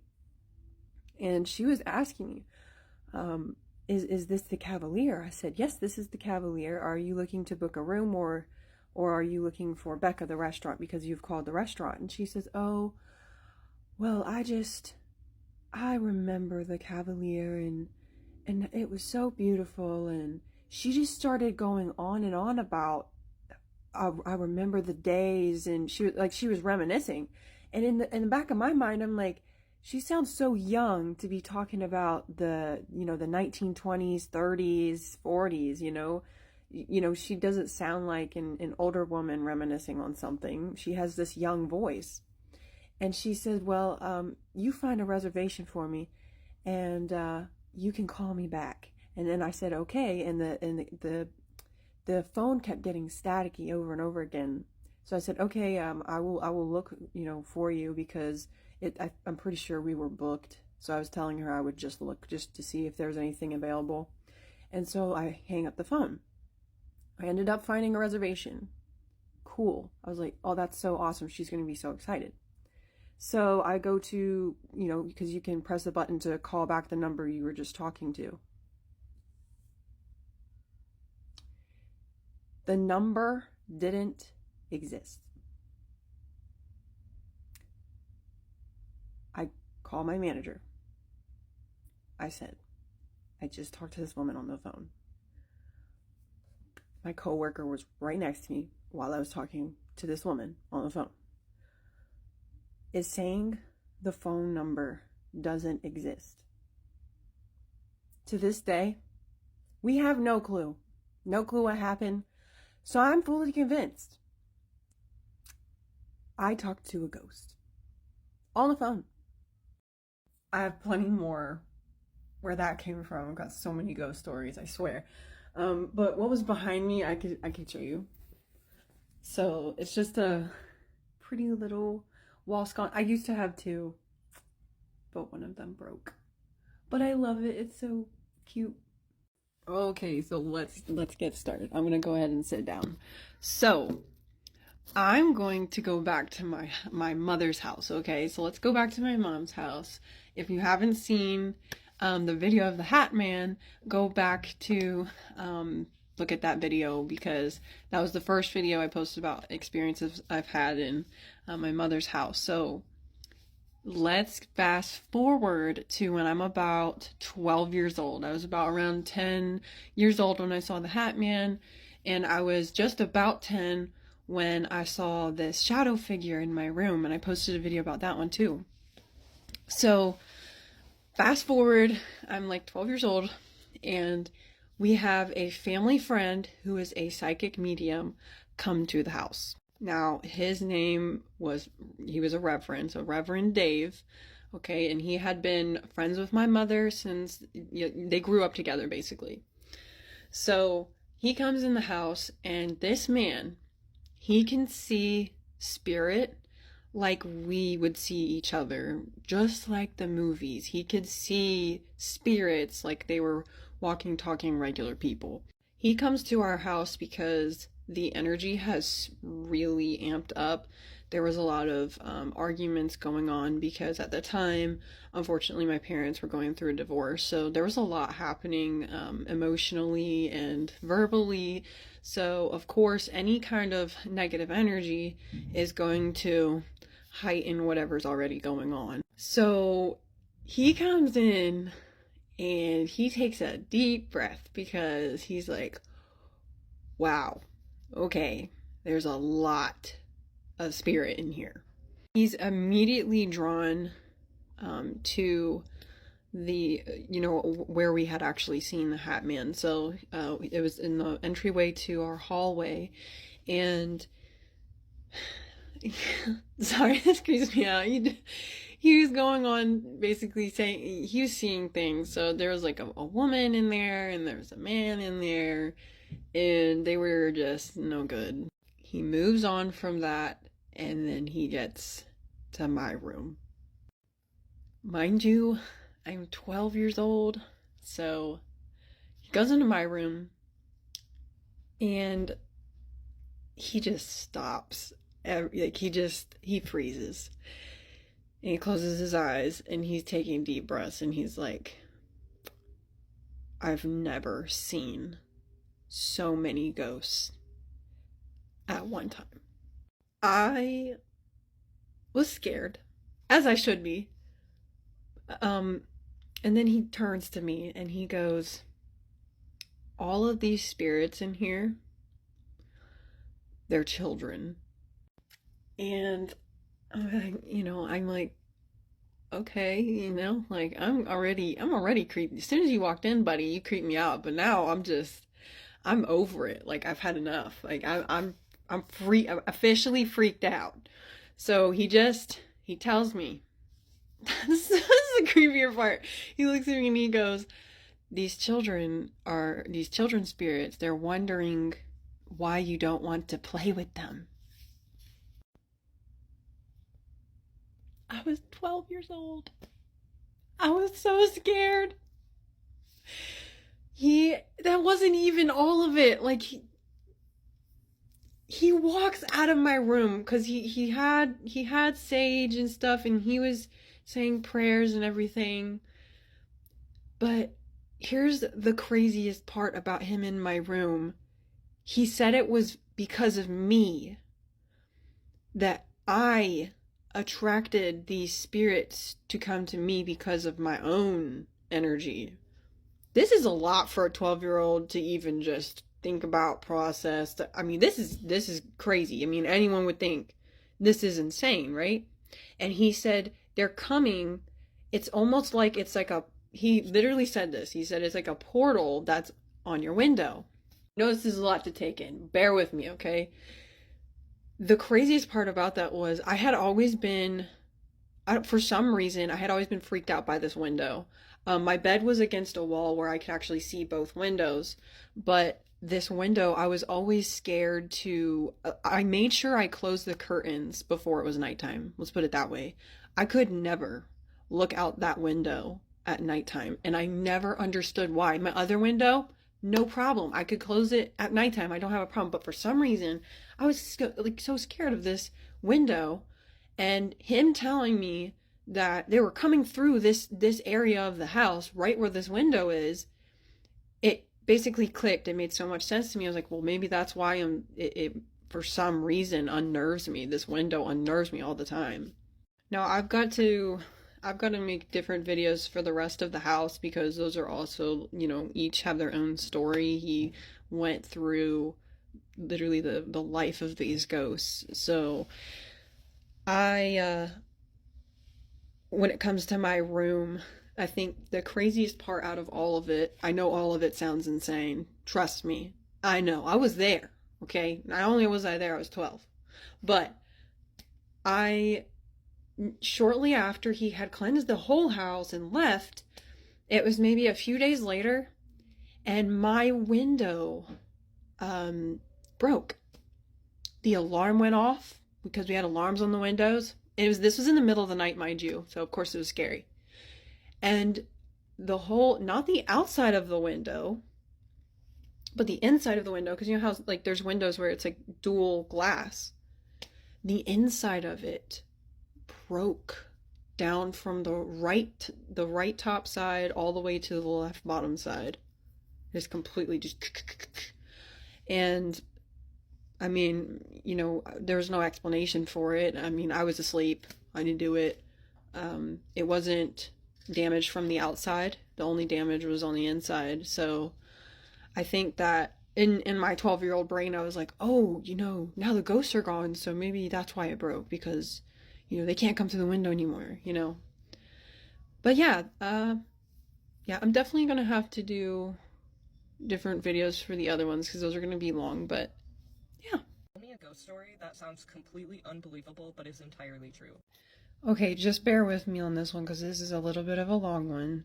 But I've posted 2 other stitches because I've got a lot of ghost stories, but this one's up here because I also didn't experience it by myself. I was with a group of friends. So I'm going to be talking about a place called Crawford Road in Virginia. And this place was notorious among the teenagers. We're going back to, I'm about 17 years old, and you know, rumors spread about this place, like, oh, this is one of the spots to go to if you want to get spooked out, and you know, it's one of the haunted places in the area.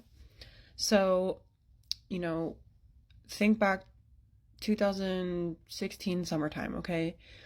Me and my friends, we go out and we're like, you know what, let's go head up this place. Let's go see if it's actually creepy. So it took us a while to get there, and this road has no streetlights. It is one of those roads where you need your brights on because, yeah, you can't see anything. It's just pitch dark. And there's woods on either side. And this bridge is on this road, and you drive under the bridge, and that is the spot that everyone talks about, is this bridge. So we get there, and we're already creeped out. One, because it's just completely dark. There's no lights, there's no nothing. And if you were to continue down that road, it would lead into a neighborhood, but it was still dark, still no street lights till a certain point. And so we get out of the car, and our dumb selves decide, you know what, let's go on top of this creepy bridge. And so on the top of this bridge is an old road that's no longer being used by the public. So we decided to just go walking on it, because, you know, why not? And there's this sign up there that had pew-pew holes in it. And we were just like, oh, that's so stupid. Someone came out here and, you know, shot up the sign. And we were like, you know, let's just continue walking in the dark by the woods. So we're walking around for probably 5 to 10 minutes, and then all of a sudden, the woods, they go completely silent. You know how during the summertime the woods are just alive with sound, crickets, birds, frogs, it's just really noisy, cicadas, like there's just so much going on. Well, it was one of those times where we're all just talking, and then one by one we stopped talking because the woods got quiet.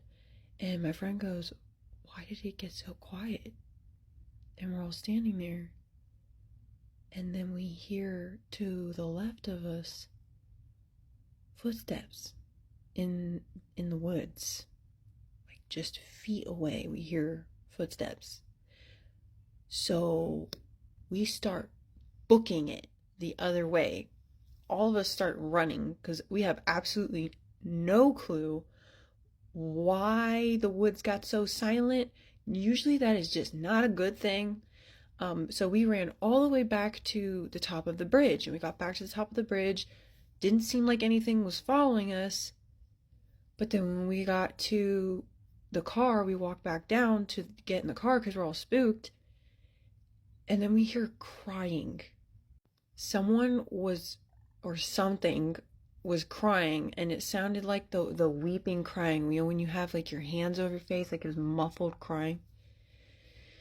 And we're all sitting there for a second. All of us are hearing this. It's not just me. And listen, I've seen enough horror movies, okay? I'm not going to be the stupid one. And neither were any of my other friends. We're like, yep, time to go. Let's get out of here. Let's go and get in the car. So we all pile in and we start driving away from the bridge back home. And as we start to drive down this road, there's this truck that comes up behind us. And he's got his brights on and he's tailgating us. And he is, I mean, like inches away from the vehicle we're in. And all of us are you know, we're getting pissed off. We're like, oh my gosh, this guy's such a jerk. You know, we tried to move over and then he just moved over with us. Like we were trying to let him around and, or her, we don't really know. And no, just being a total jerk. And then we reached the end of the road to where this the stop sign is, and then the lights behind us go off, and we're like, oh, finally. And this guy turned his brights off, and then we turn around. I'm not driving, but me and my friends turn around, and there's no truck. There's nothing. No truck, no lights, nothing. And this is a road that is forest on either side, okay? And it's one way this way, one way that way. There's nowhere this truck would have gone. So we're all freaking out at this point because we're like, we heard footsteps in the woods, we heard crying, and then a truck was basically chasing us, and now it's just disappeared. So now we're really, we're freaking out. Like, I mean, as one should. I feel like this would be a normal reaction. But then, of course, we all end up getting home safe. The truck never reappeared. But this is where it gets crazy. We ended up doing a little bit of research when we got back home because we were like, what the heck? What the heck did we just experience? Not only are we not the only ones that experienced a ghost truck, we also weren't the only ones who have heard crying, and the supposed crying is coming from something that had happened a long time ago, where there was a slave woman and her child was thrown off of this bridge intentionally by her owners. And then we found out that the crying is most likely like her, that's what they suppose. And then someone had jumped off of this bridge before, and then we found out something happened the day, or I should say the night, before we were actually there. We found out on the news the next day that someone had gotten murked with a pew-pew literally the night before we had gone there. Those bullet holes that we saw on the sign, that's what it was from. And to this day, we never went back there. Tell me a ghost story that sounds completely unbelievable but is entirely true. Hello again, I am back. I have made 3 other stitches because I've got plenty of spooky stories to share, but this one is going to be a continuation of my mother's house, which was built on top of an old plantation property that also used to be a pig farm, and it was also built next to a railroad that has since been abandoned and paved over. It is now a sidewalk behind our homes. My mother grew up with a guy that ended up being a psychic medium. He could see spirits as we're looking at each other right now. I know that sounds insane. That sounds creepy. I met him when I was about 12 years old. I, being 12 years old, didn't even really believe it myself until there were certain things that he said that clicked and made a lot of sense as to what I was experiencing in my mom's house. So his name was Reverend Dave, and he's since passed away, unfortunately, but he goes into the rest of my mom's house, and he goes on about this woman inside my mother's house. Now, when he describes this woman, I go pale and I get goosebumps because, and mind you, I'm 12 years old at the time, so all of this is really freaky to me, And he basically goes on to say that this woman has really long black hair and she's wearing a dark colored dress in period clothing. So probably looking at somewhere maybe 1700s, early 1800s clothes. And she is native. She is indigenous. Something did happen to her, he said, and I'm gonna get to that part, but I'm first gonna tell you why when he described her, it freaked me out. Okay, so we moved into that house when I was about 5 years old, and I have a little sister, and we have both seen her before. Exactly how he described her. So when we would see her, it would always be at separate times. We never saw her at the same time, and it was usually at nighttime. My sister saw her way more than I did, and I don't know why. Don't know if there's an explanation for that, but she said she would go to bed at night, and when she would close her eyes, she was like, it was almost like her eyelids were see-through because she closed her eyes to go to sleep, and it would almost be like she's in a dream state. And she said it's almost like when you close your eyes and your eyelids would be see-through because she's still seeing her room as if her eyes were open, but they weren't. And she can see this woman standing there in her room. And not only is she standing there, she's just really close. And she would always lean in and just stand there and watch her. There were so many nights where she would come run into my room because she was scared of this person or this ghost. And when I saw her, it was always like from a distance in my room, like in the corner of my room. Yeah, not fun. But I'm gonna get to the fact that her hair was always wet. You know The Grudge. I'm sure you all know The Grudge. Picture that, okay? Wet hair. Her hair is always wet and it's always covering her face. Like you can never see her whole face. We could never tell what she looked like or her eye color or none of that, okay? Just straight up scary, especially to a child.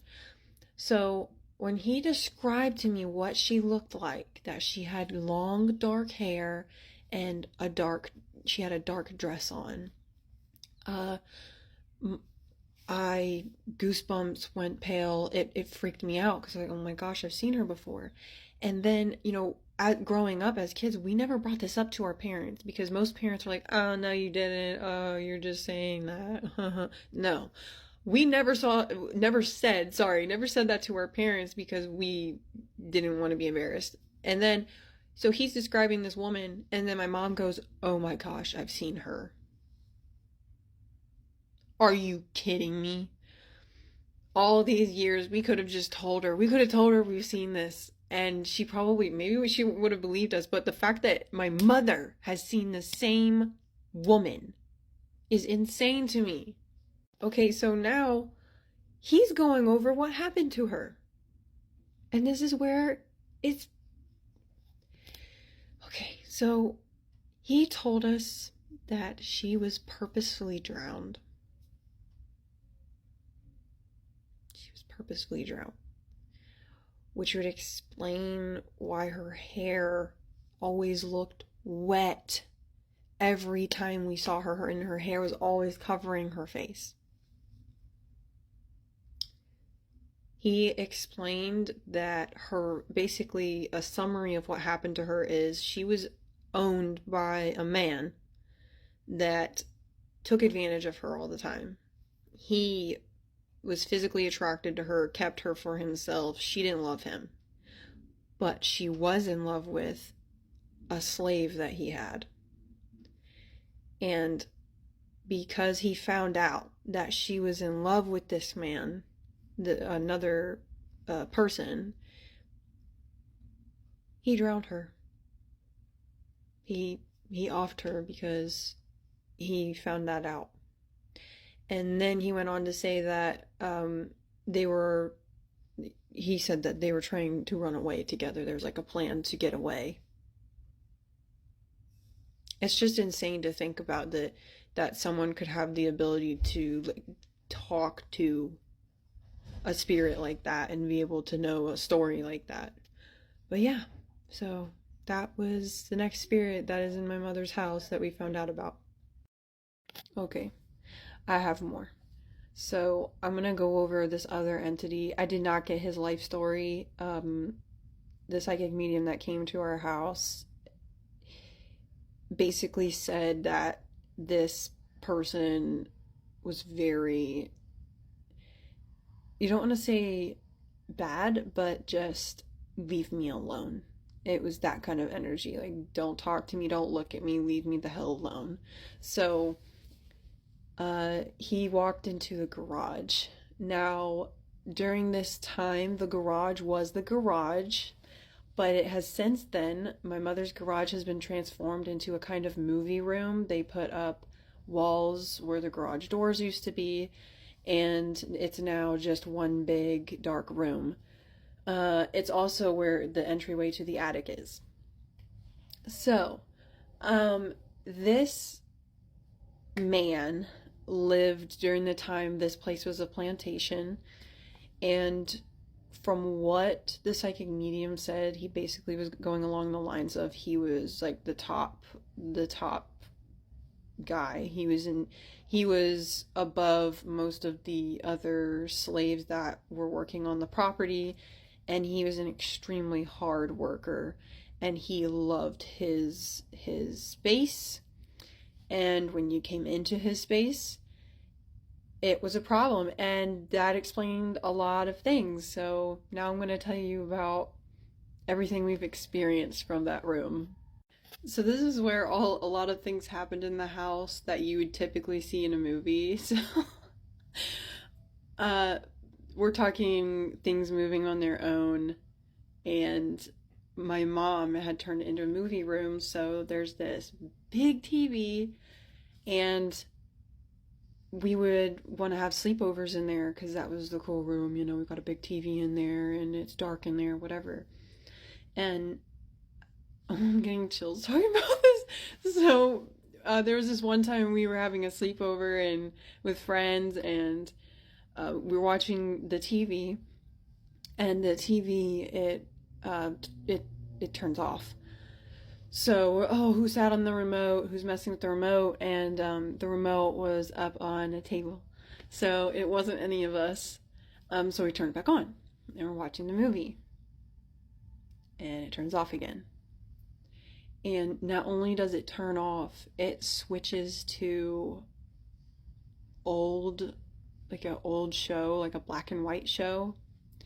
And we thought that was kind of weird, but we also didn't think it was really weird because at the time, one of our family members used to watch like old Western stuff all the time. So we're like, oh, that's, whatever. We thought that it changed to that, so we didn't really pay any mind. But then it kept happening to the point where we didn't want to watch the TV anymore because we couldn't, because it kept getting messed up.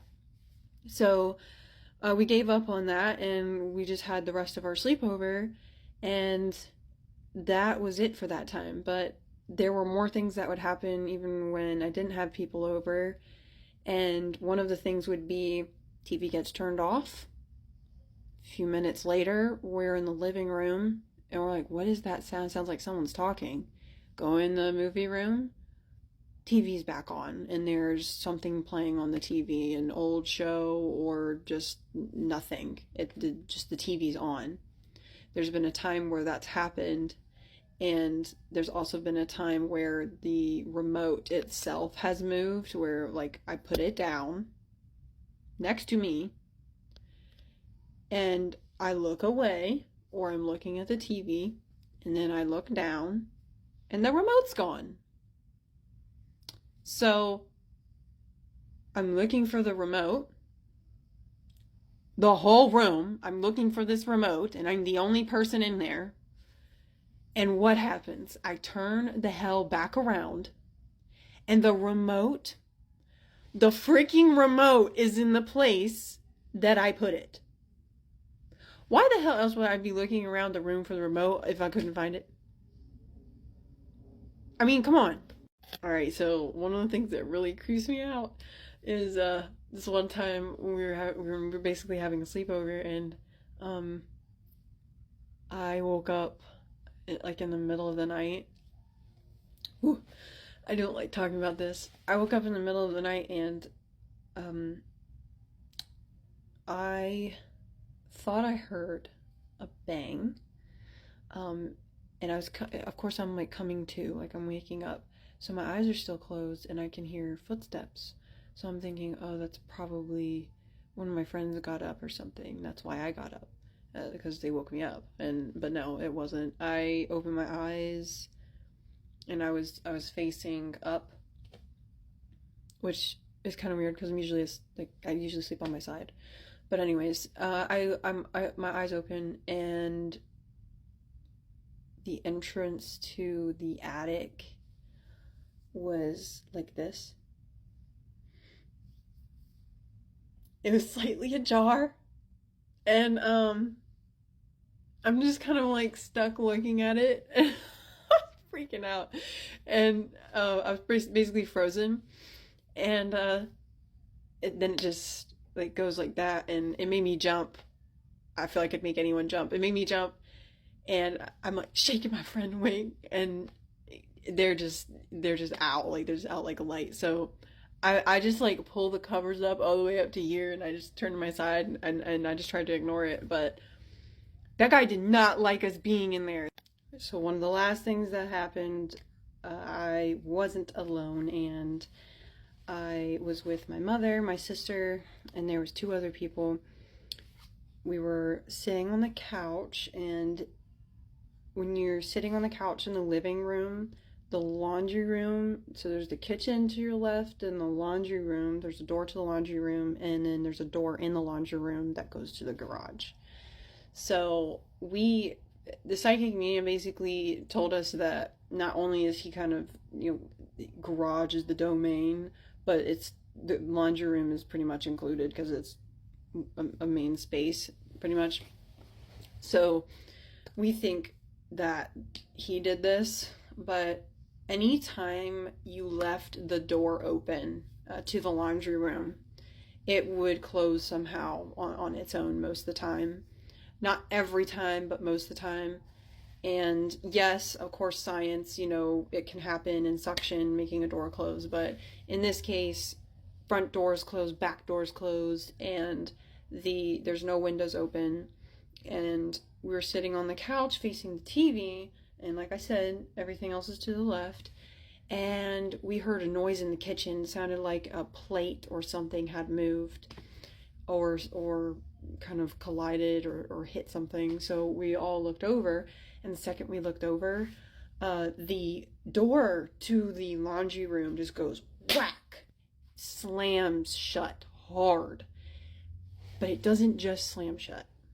It slams shut, and the doorknob jiggles like the doorknob, almost as if someone just had their hand like this. And so we all saw it happen, and we all kind of just looked at each other, and we were just like, yeah, we just saw that. We all just saw that. We're not crazy, we saw that happen. So that was one of the last things that I remember that happened, that we think is associated with this entity. We don't know his name, we don't know his story. He just wants us to stay the heck away from him. Tell me a ghost story that sounds completely unbelievable but is entirely true. I'll go first. I have a ghost story that I'm not even sure that I believe myself, because I'm very logical, and it makes no sense. So I grew up in a town in Ohio, in a house that was built in the late 60s. The house itself never experienced a death. However, I feel like whatever they built the house on was its own sort of like energy vortex, and it attracted a low-level demon to it. Now, I want to preface this and say, if you are afraid of any like demonic stories or anything like that, please do not watch this video. You'll find out why. So we moved into the house when I was about 4 years old-ish, and immediately I started experiencing activity. The one thing that I remember the most was I had this reoccurring dream about a woman. And in the dream, I can still remember, I would go to my door, like the front door of my house. I would look out into our driveway, and we had a pretty long driveway because the house sat back from the road and it was all gravel. And she would just be standing out in the gravel. And this was years and years before anything like The Ring, like The Grudge. I was born in 1990, so this is literally 1994, 1995. And I would look out and I would see this woman who I just described as having like jet black hair. She's wearing like a white dress, and she's just standing there like almost like floating, like ethereal. And I would point at her, and my mom would be behind me, and I'd be, "Mommy, who's that?" And as soon as I would say that, she would immediately like shift, change. She would look like a corpse, like demented, bloody. This just almost like the only way that I could equate it later on in like my teens was to like Samara or something from The Ring. Anyway, in the dream, she would come into the house, she would kill my mom, I would go and hide in my bedroom closet, and I would hide in my bedroom closet until I would look to the side and I would see a little girl ghost sitting there. She was also a real ghost. Someone else saw her in my house besides me, but that's beyond the point. So I'd see the little girl ghost in the dream, get freaked out, run to my dad. The evil lady would kill my dad, and then I would go down and run into the basement where she would corner me. And that happened over and over and over and over until I was 15 years old. The only reason that those dreams stopped is because I literally lucid dream, and in the lucid dream I just turned around to the entity and I'm just like, "I'm so tired of this. I'm tired of having this nightmare. I'm not afraid of you. Can you just stop so I can get some sleep?" And it worked. Fast forward, where this gets even more unbelievable. Like, I have tons of ghost stories about her. I have ghost stories about the little girl in my closet with the sharp teeth, but someone else said that they looked like braces that had been pulled off her teeth. I have stories about the shadow man in my house. I have stories about the guy with cowboy boots. Like, there's tons of stories about that house, but they're all connected to that demonic entity. I'm in my 20s. I'm sitting at a friend's house, not really acquainted with the person anymore, but I'm sitting at her house and her other friend is there. All three of us are at the kitchen table. The first friend, who we'll just call Becky, has her phone sitting in front of her.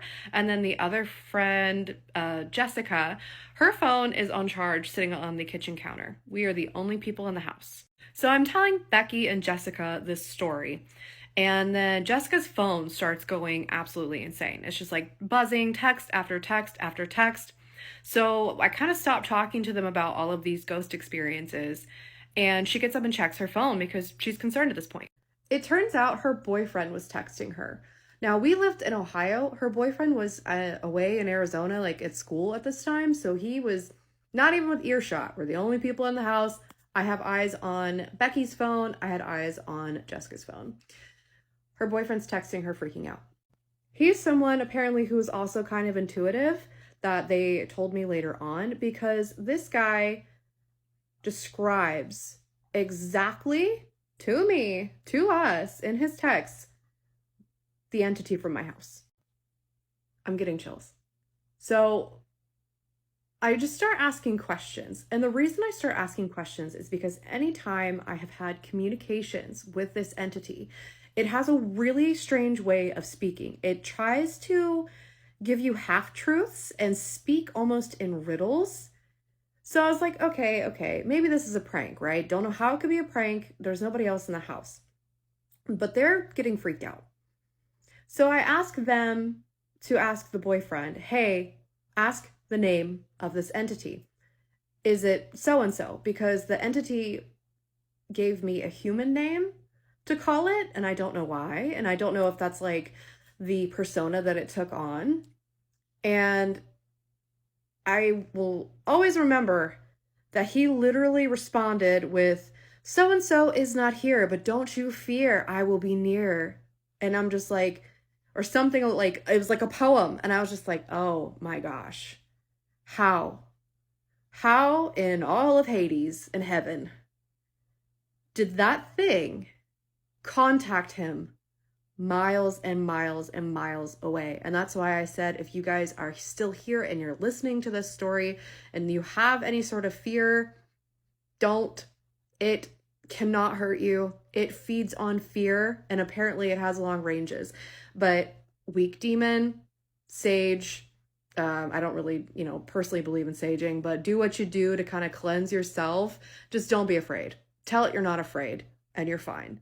But yeah, that's my completely unbelievable ghost story. I talked to them multiple times. Were you guys playing a joke on me? Were you playing a joke on me? Because it's possible, like, we had a group of friends. I could have told someone else the story and then they told them to do a prank.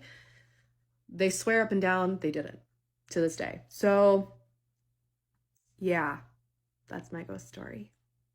I left out the best part of the story. The first thing that the entity said to the boyfriend that was relayed through Jessica was that it's not nice to talk about people behind their backs. That is what freaked me out the most, because it was so cognizant that in the moment it knew that I was talking about it and then started playing with me and like doing its little riddle thing. The house that I grew up in has been torn down. Another house has been built on top of it. And one of the things that I made sure that I did is I made sure that she left prior to building that new home, because I knew that that new home had children.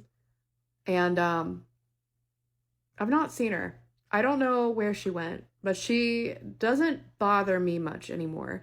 There's a couple times other than that event that I sensed her around me, and it's just, I think that I've gotten strong enough to just to be like, leave me alone. But I had to go back to the house once my dad passed away, before the house was torn down, for her to really start messing with me again. And I just remember I was laying in bed at my apartment in Ohio before I left, and she came to me in the dream, and I'm again going lucid, and I'm just screaming at her like, you cannot be here, leave, you need to leave. And my fiance at the time, who can also verify, he's here on TikTok, we're no longer together, but he was like trying to shake me awake, and he's like, you're screaming, you're yelling. And I'm lucid enough that like I'm still asleep, and I told him, I know she's here, she needs to leave. And like I'm a really strange person. But that was the last time I saw that thing, was when I had a friend help me get it off of the land. And I hope that what he did worked, and that it is stuck and is not tormenting anyone else. Since I'm on the subject, I guess I'll make one kind of all-encompassing video about this demonic entity. So recapping what I've already said about it, the first time I ever saw it was when I was 5. And it started happening in these recurring dreams where she would do horrible things to my family. In the end of every dream, she would take me down to the basement where she would corner me, like I said, and then I would just wake up. The basement of my house felt like the epicenter of all of the activity. It was to the point where I would go downstairs and I would like run back up the stairs because like the energy was just so dense down there. What I feel like this entity was, it just, whatever reason, like I said, it was drawn to that energy that was in the land, whether it was like a ley line or a portal, whatever you believe in, it was there, and it was trapping others there.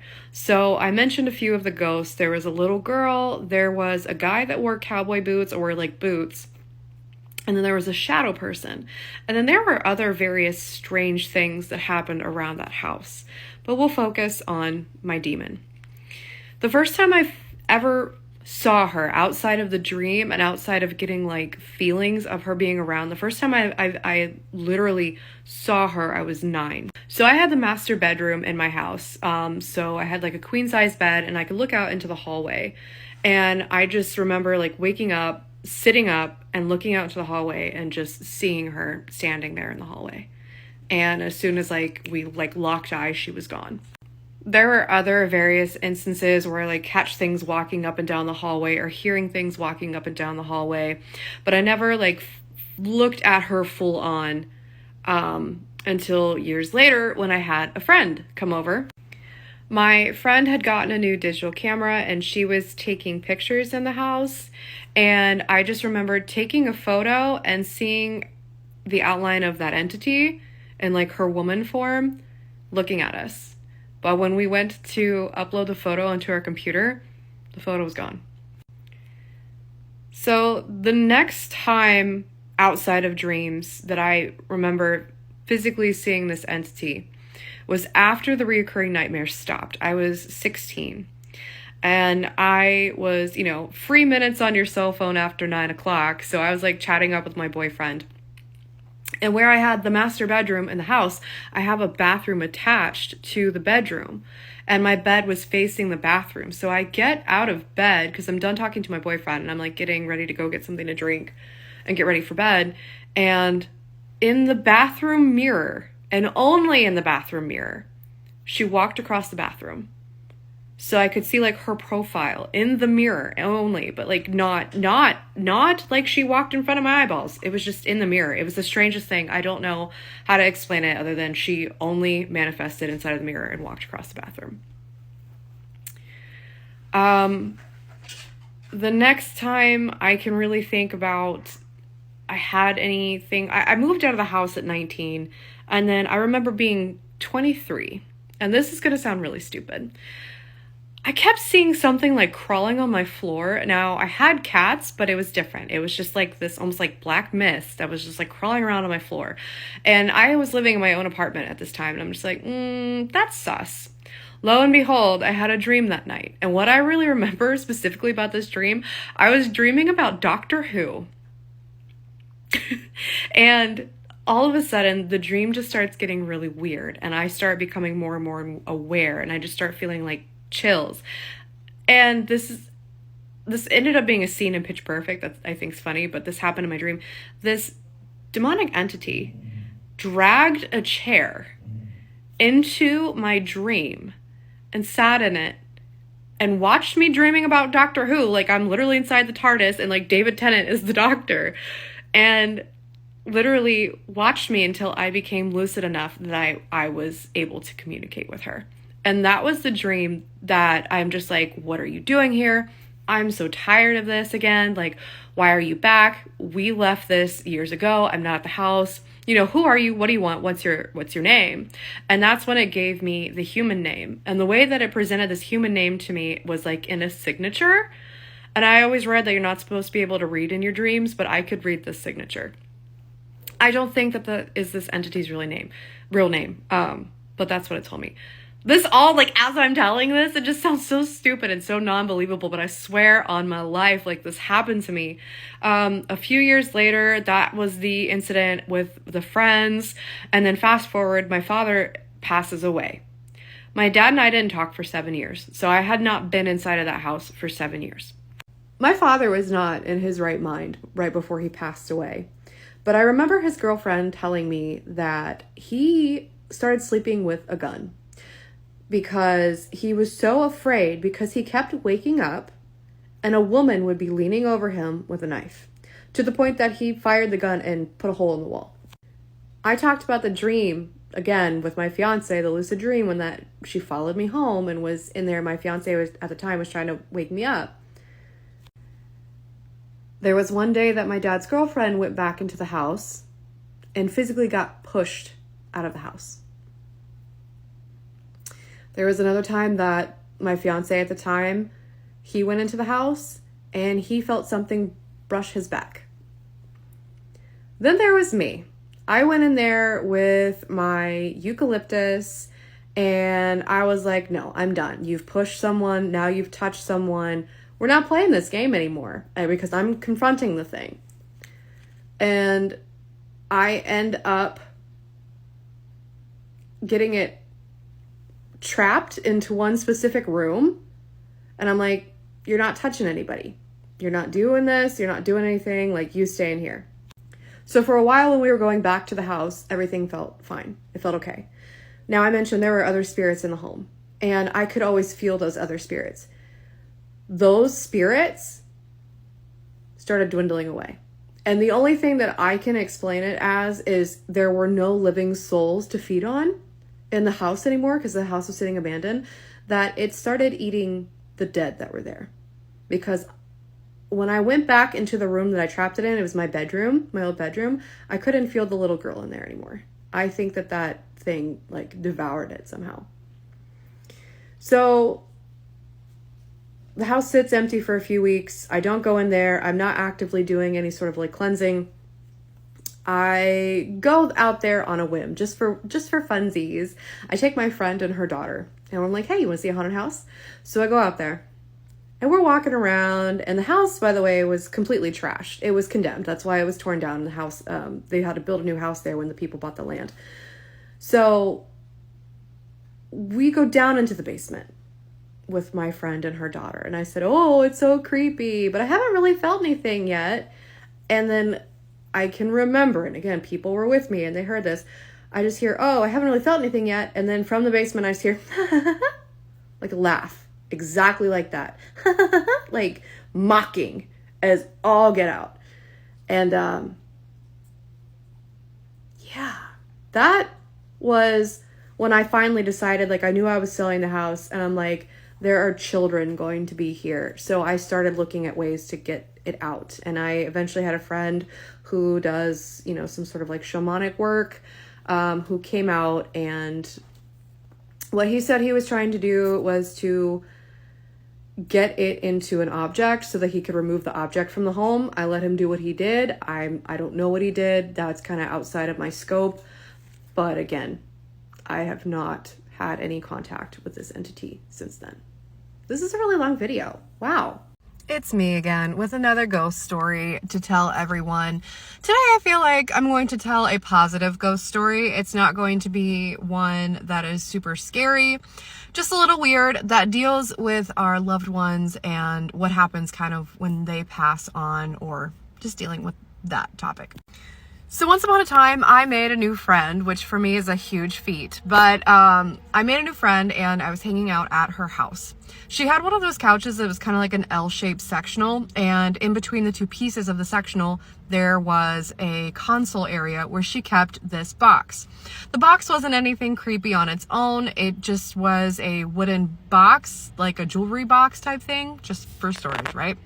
But this box had an energy to it that I don't know, it had feelings. It was weird. It was strange, this box. Please ignore my hair. It's Florida. So I kept being drawn to the box. I'm like, what is this? Very strange, very weird, right? But I don't say anything because this is a brand new person that I've been hanging out with. She doesn't know me that well. She definitely doesn't know that I'm a weirdo.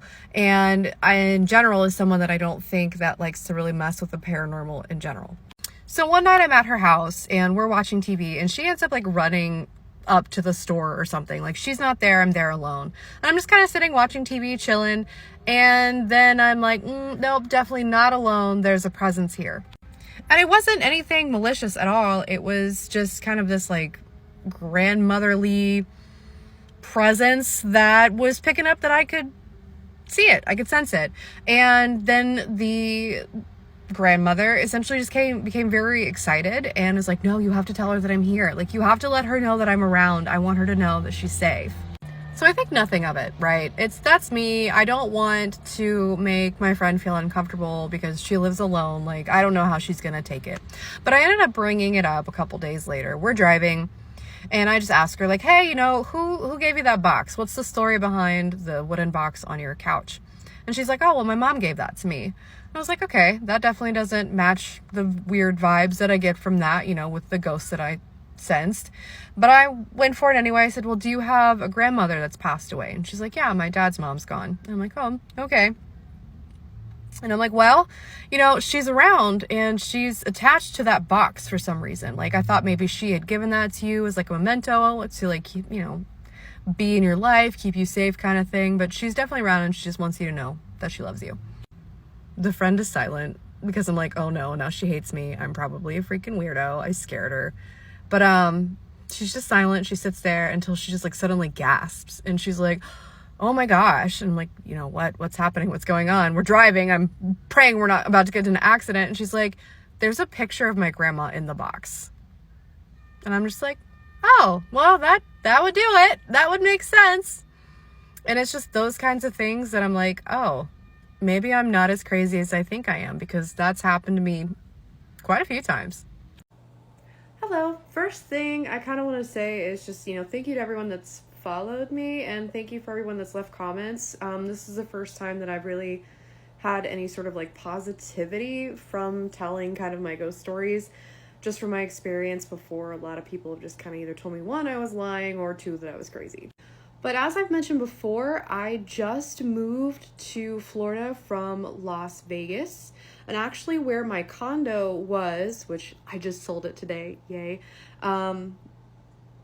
My condo was maybe not even 2 miles away from the Zach Bagans Haunted Museum. Anytime that I would drive past that place, it just felt sticky. Like this giant black darkness would literally like find people and like hinge on, and it was just like tar. Like I would be driving through there and I would just feel like that energy would be stuck to me until I got so far away, and then it would kind of like let go. But you know me, I have to test out all of these things. So of course I did end up going to the Zach Bagans Museum twice. The first time I went with my then fiance, and then the second time I went with a friend. So the first time that I went, like immediately, it just was like this hive of just energy, and it felt very ominous and just feral. And the first thing I heard, I was like standing outside showing them that we had bought tickets, and I could just hear growling. So I'm standing in there with my, we'll call him Ted.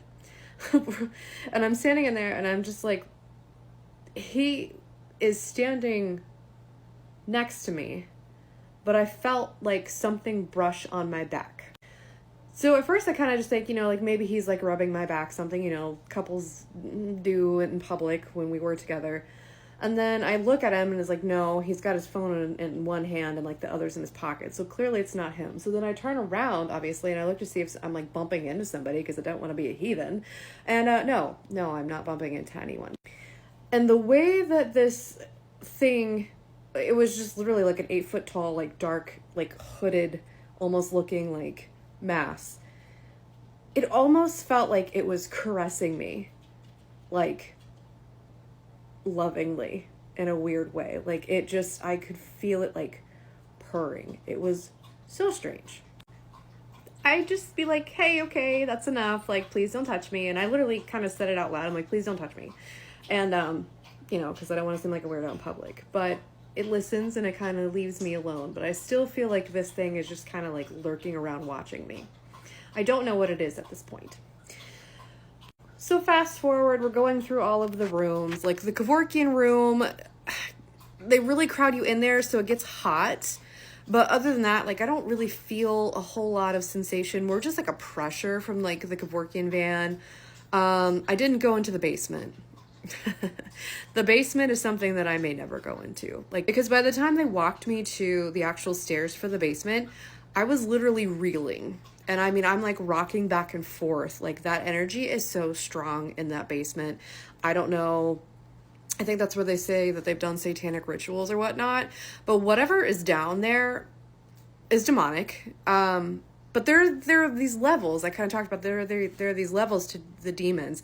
And sometimes it has to deal with like, how much power that they have. And sometimes it kind of has to deal with like how much intelligence that they have. But what you get in a fatal mix is something that's powerful and not intelligent. And that's what that thing feels like. It just feels wild. And that frightens me. And it's just this heavy feeling. Again, I was literally rocking back and forth. Like I had to steady myself on the banister because I was just like, I'm going to fall. And I'm not someone who gets like easily sick or anything. Like at that time I'd already been living in Vegas for a while. So it wasn't like the desert heat or anything like that. It was those dang stairs. We also went into the Oddfellows room. And for whatever reason, when you have like the all access pass or whatever, you can crawl through this little hole. Why people want to crawl through the hole, I don't know. But for whatever reason, what was hanging out lurking in that hole was like manifesting itself as like a little boy, which to me is always like, don't imitate children. But people are still crawling through it. Even though I'm like looking at them like, don't do it. There's something in there. Don't do it. C'est la vie, I guess, right? So at this point, I still feel like something's lurking. I kind of keep catching that glimpse of the shadow out of the corner of my eye. They took us into I can't remember, a couple different rooms. I just remember like being in the hallway by the stairs. Like they loop you back through it, and then you come into the hallway by the stairs. And then they finally take you into the room where they have the Dybbuk box. Now let me tell you, I live under a rock. I don't do a lot of like social media. This is actually the most I've ever been on TikTok. I don't watch TV. So when they said that they had a Dybbuk box, like I knew what a Dybbuk box was. I understand what it means to like the Jewish faith and how it can trap and house demons and things like that. So I was kind of like, that's kind of rubbing me the wrong way. I'm a little skeeved out by that.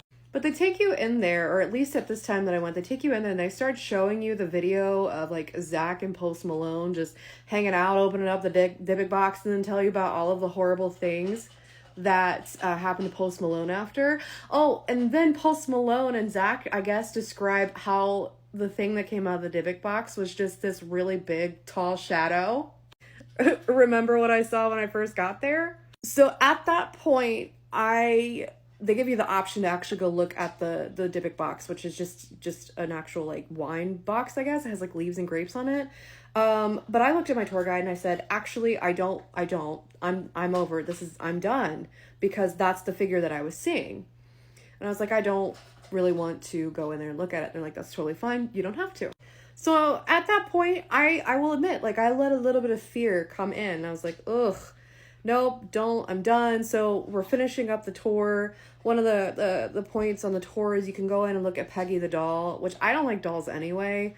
That's like my creepy factor. For some people it's clowns, for me it's dolls.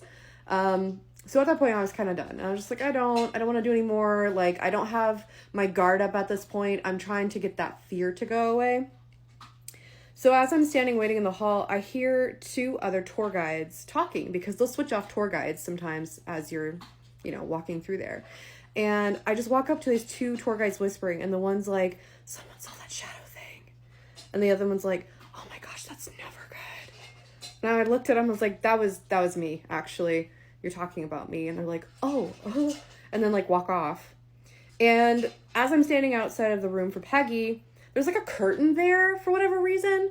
And some of the tour guides do wear like Victorian style dresses, because they're allowed to pretty much wear black dresses and stuff like that. But everything that they wear is black. So as I'm standing there, there's a couple other people waiting with me because they're not having it either. And then I just see like coming out of the wall, or maybe there was a room there, there's just this woman, fairly tall, maybe like 5'6", 5'7", dressed in, like a petticoat, like a dress with a petticoat. So it has a big full skirt, and it's like a pink skirt, and she has like these russet curls, and she just walks down between those curtains. So I don't know if that was like Peggy the doll's spirit or whatnot. But soon after that, the tour was over. And I just remember, again, me with my dreams, having a dream that night, and that the shadow thing came to my door, and I was just like, please don't, like, I don't want any trouble, please leave me alone. And it literally said to me is that my power was a match for its own, and it can, like, it recognizes that. And yeah, I went back a second time. I guess I'll go ahead and give one more story, because I'm thinking about this. I know I've been telling a lot of stories about my past, but I've not really told anything about what's happened to me recently. So I definitely don't live in any haunted houses anymore, but things still find me no matter where I go. Even, for example, when I moved to Las Vegas in my condo, it was me and, again, this fiance that I keep mentioning that is no longer around.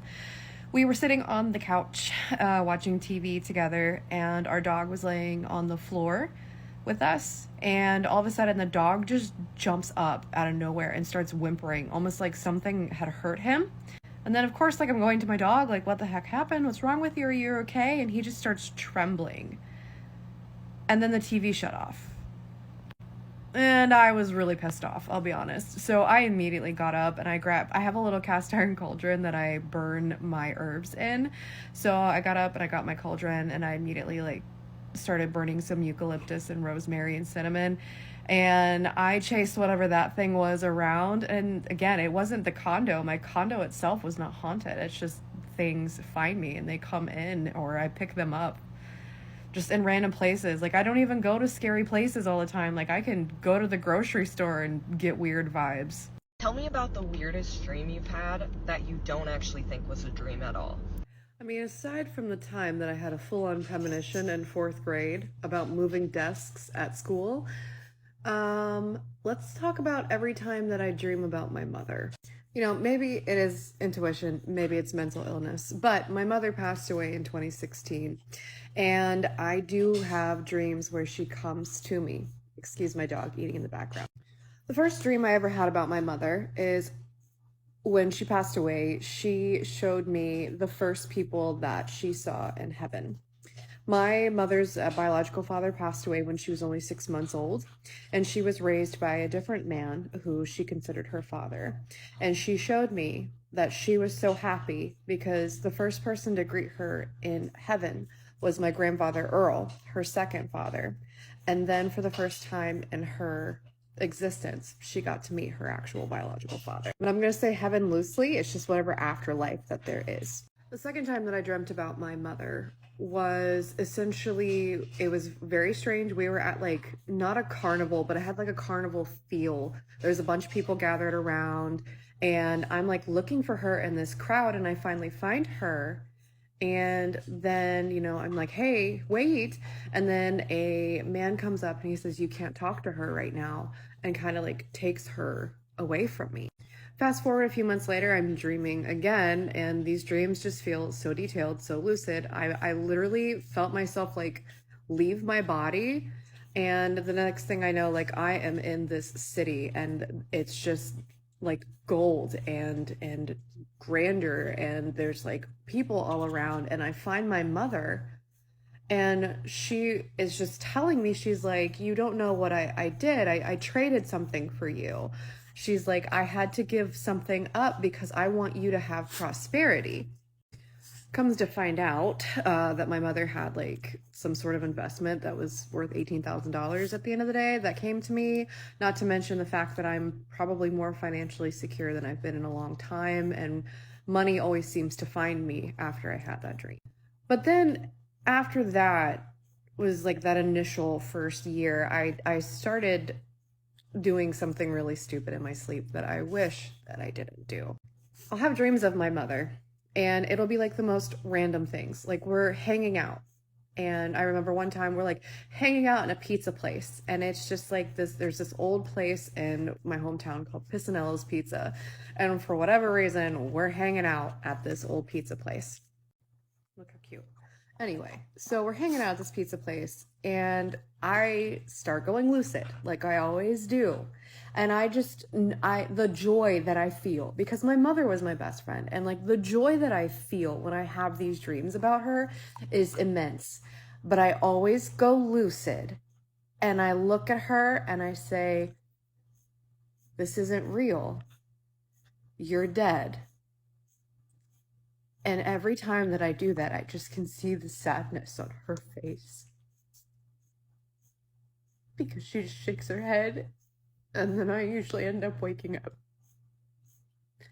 Because I don't know why, like my logical brain just takes over, and I'm like, no, this moment isn't real because you're not really here. And it's like, it's heartbreaking because I feel like I'm hurting her feelings and my own.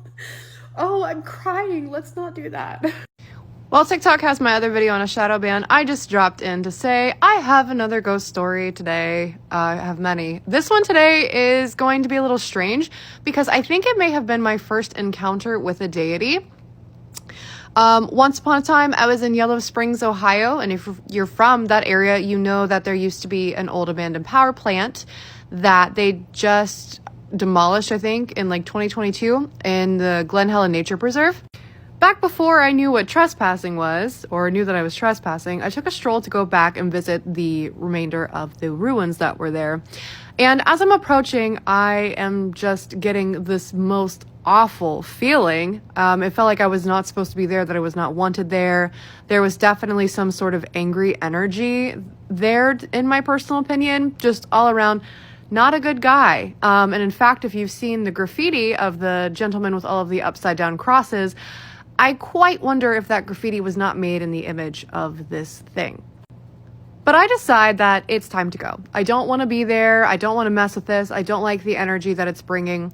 And also, too, that Antioch built that power plant in the old limestone quarry. So if you've heard of stone tape theory, I totally believe in that. I think it was just harnessing some sort of energy. Anyway, I take off to leave, and like as I'm leaving, like I feel this thing like rush at me. It's following, like it's chasing me out of there because it does not want me there at all. And it's autumn, so in autumn, the trees are pretty bare around that area, and I just see like a giant white deer fly through the air over top of me to like charge at that thing too, like almost in protection of me. Yes, I know what you're thinking. It sounds a lot like Harry Potter's Patronus. And that's exactly what I thought when I was experiencing this for myself. Like, what just happened? It literally was like a white stag. But later on, someone has told me that that is also the calling card of Artemis. She is the patron goddess of, like, I guess women and childbirth and protecting children. And that was her thing too. She works with animals and she was an archer. I'm not sure how I feel about deity work. Not that I'm judging anyone who does it, but I was raised, Christian. I was raised specifically Mormon. So I'm just like, I don't know. It's not something that I've really gotten myself into or felt comfortable doing. But is it possible? Like, is that a real thing? Maybe Artemis was like reaching out to me. I don't know. This is a weird video. This is a weird ghost story. So normally horror movies don't scare me. The only time that they scare me is when they emulate my real life experiences. And one such experience was portrayed in one of the Paranormal Activity movies. And I remember seeing that in theaters and just like getting chills. It's the scene where the mom is in the kitchen and she turns around and there's like a bed sheet just hovering and she thinks it's one of her kids, but like when she goes near it, it just collapses into the floor. So one time I was very sick at work. I had the flu or something and I ended up getting physically ill at work and I was just not feeling great. And it was closer to drive to my mom's apartment than it was to drive to mine. And I wasn't sure I was going to make it. So I called my mom. I'm like, hey, I'm sick. Can I just come over? And of course my mom agreed. That's my mommy. So I stayed up with her for a while, watched TV, and then I just ended up getting super lethargic. I'm like, hey, can I go lay down? So I ended up falling asleep in her bed. When I woke up, it was dark and I jolted awake. And anytime that I jolt awake, it usually means something's around. Now, with this one, I kind of dismissed it. I was like, maybe I genuinely just had like a fever dream or something like that. Because when I'm sick enough to get fevers, I get really high fevers. And before we get any more whispering in my videos, my cat is eating right now. So if you hear any weird noise, my cat's just munching. Anyway, so I look to the left of the bed and there's a shape there, just a shape, and it's darker than the dark. If you know, you know. And as soon as I make direct eye contact with it, it just collapsed into the floor. And of course I immediately call for my mom, and my mom comes in and she's like, what's wrong? And I'm like, I saw something. But again, I dismissed it. I'm like, maybe this is just part of the fever. Fast forward a few weeks. The way that my mom's apartment was set up is once you come in through the foyer, the kitchen's to the left, the bathroom's directly across from that on the right, and then the bedroom is also on the right side, and then her living room area is past the kitchen. So I'm sitting in there watching TV, and she's cooking dinner for us, and I just feel my spidey senses go off, my hackles raise, the hair on my arm stands up, and out of my peripheral, I see something not walk, float out of her bathroom area, down the foyer, and then stop in the living room. I didn't say anything. I just kept watching TV like nothing happened. And not even a minute later, my mom came out of the kitchen and is standing in the living room like, did you just get up to go to the bathroom? And I was like, no.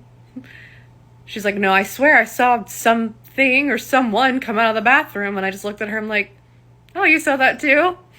I think my family has some sort of gift or something. Is it a gift? So when it comes to extrasensory perception, I feel like a lot of people talk about clairvoyance. That's kind of the more common word where you can see things, but there's also clairaudience. Then there are people who kind of are all broad spectrum and they're able to do all of these things. I would say that I'm probably one of those people, but I will tell you guys about the cowboy that I talked about in my other video, who was one of my clairaudient experiences. So I was always hip to his existence. I knew that he was there, but he never really left my dad's room. It would just be kind of a situation where I would be walking down the hall or walking in my bedroom because my dad's bedroom was across the way.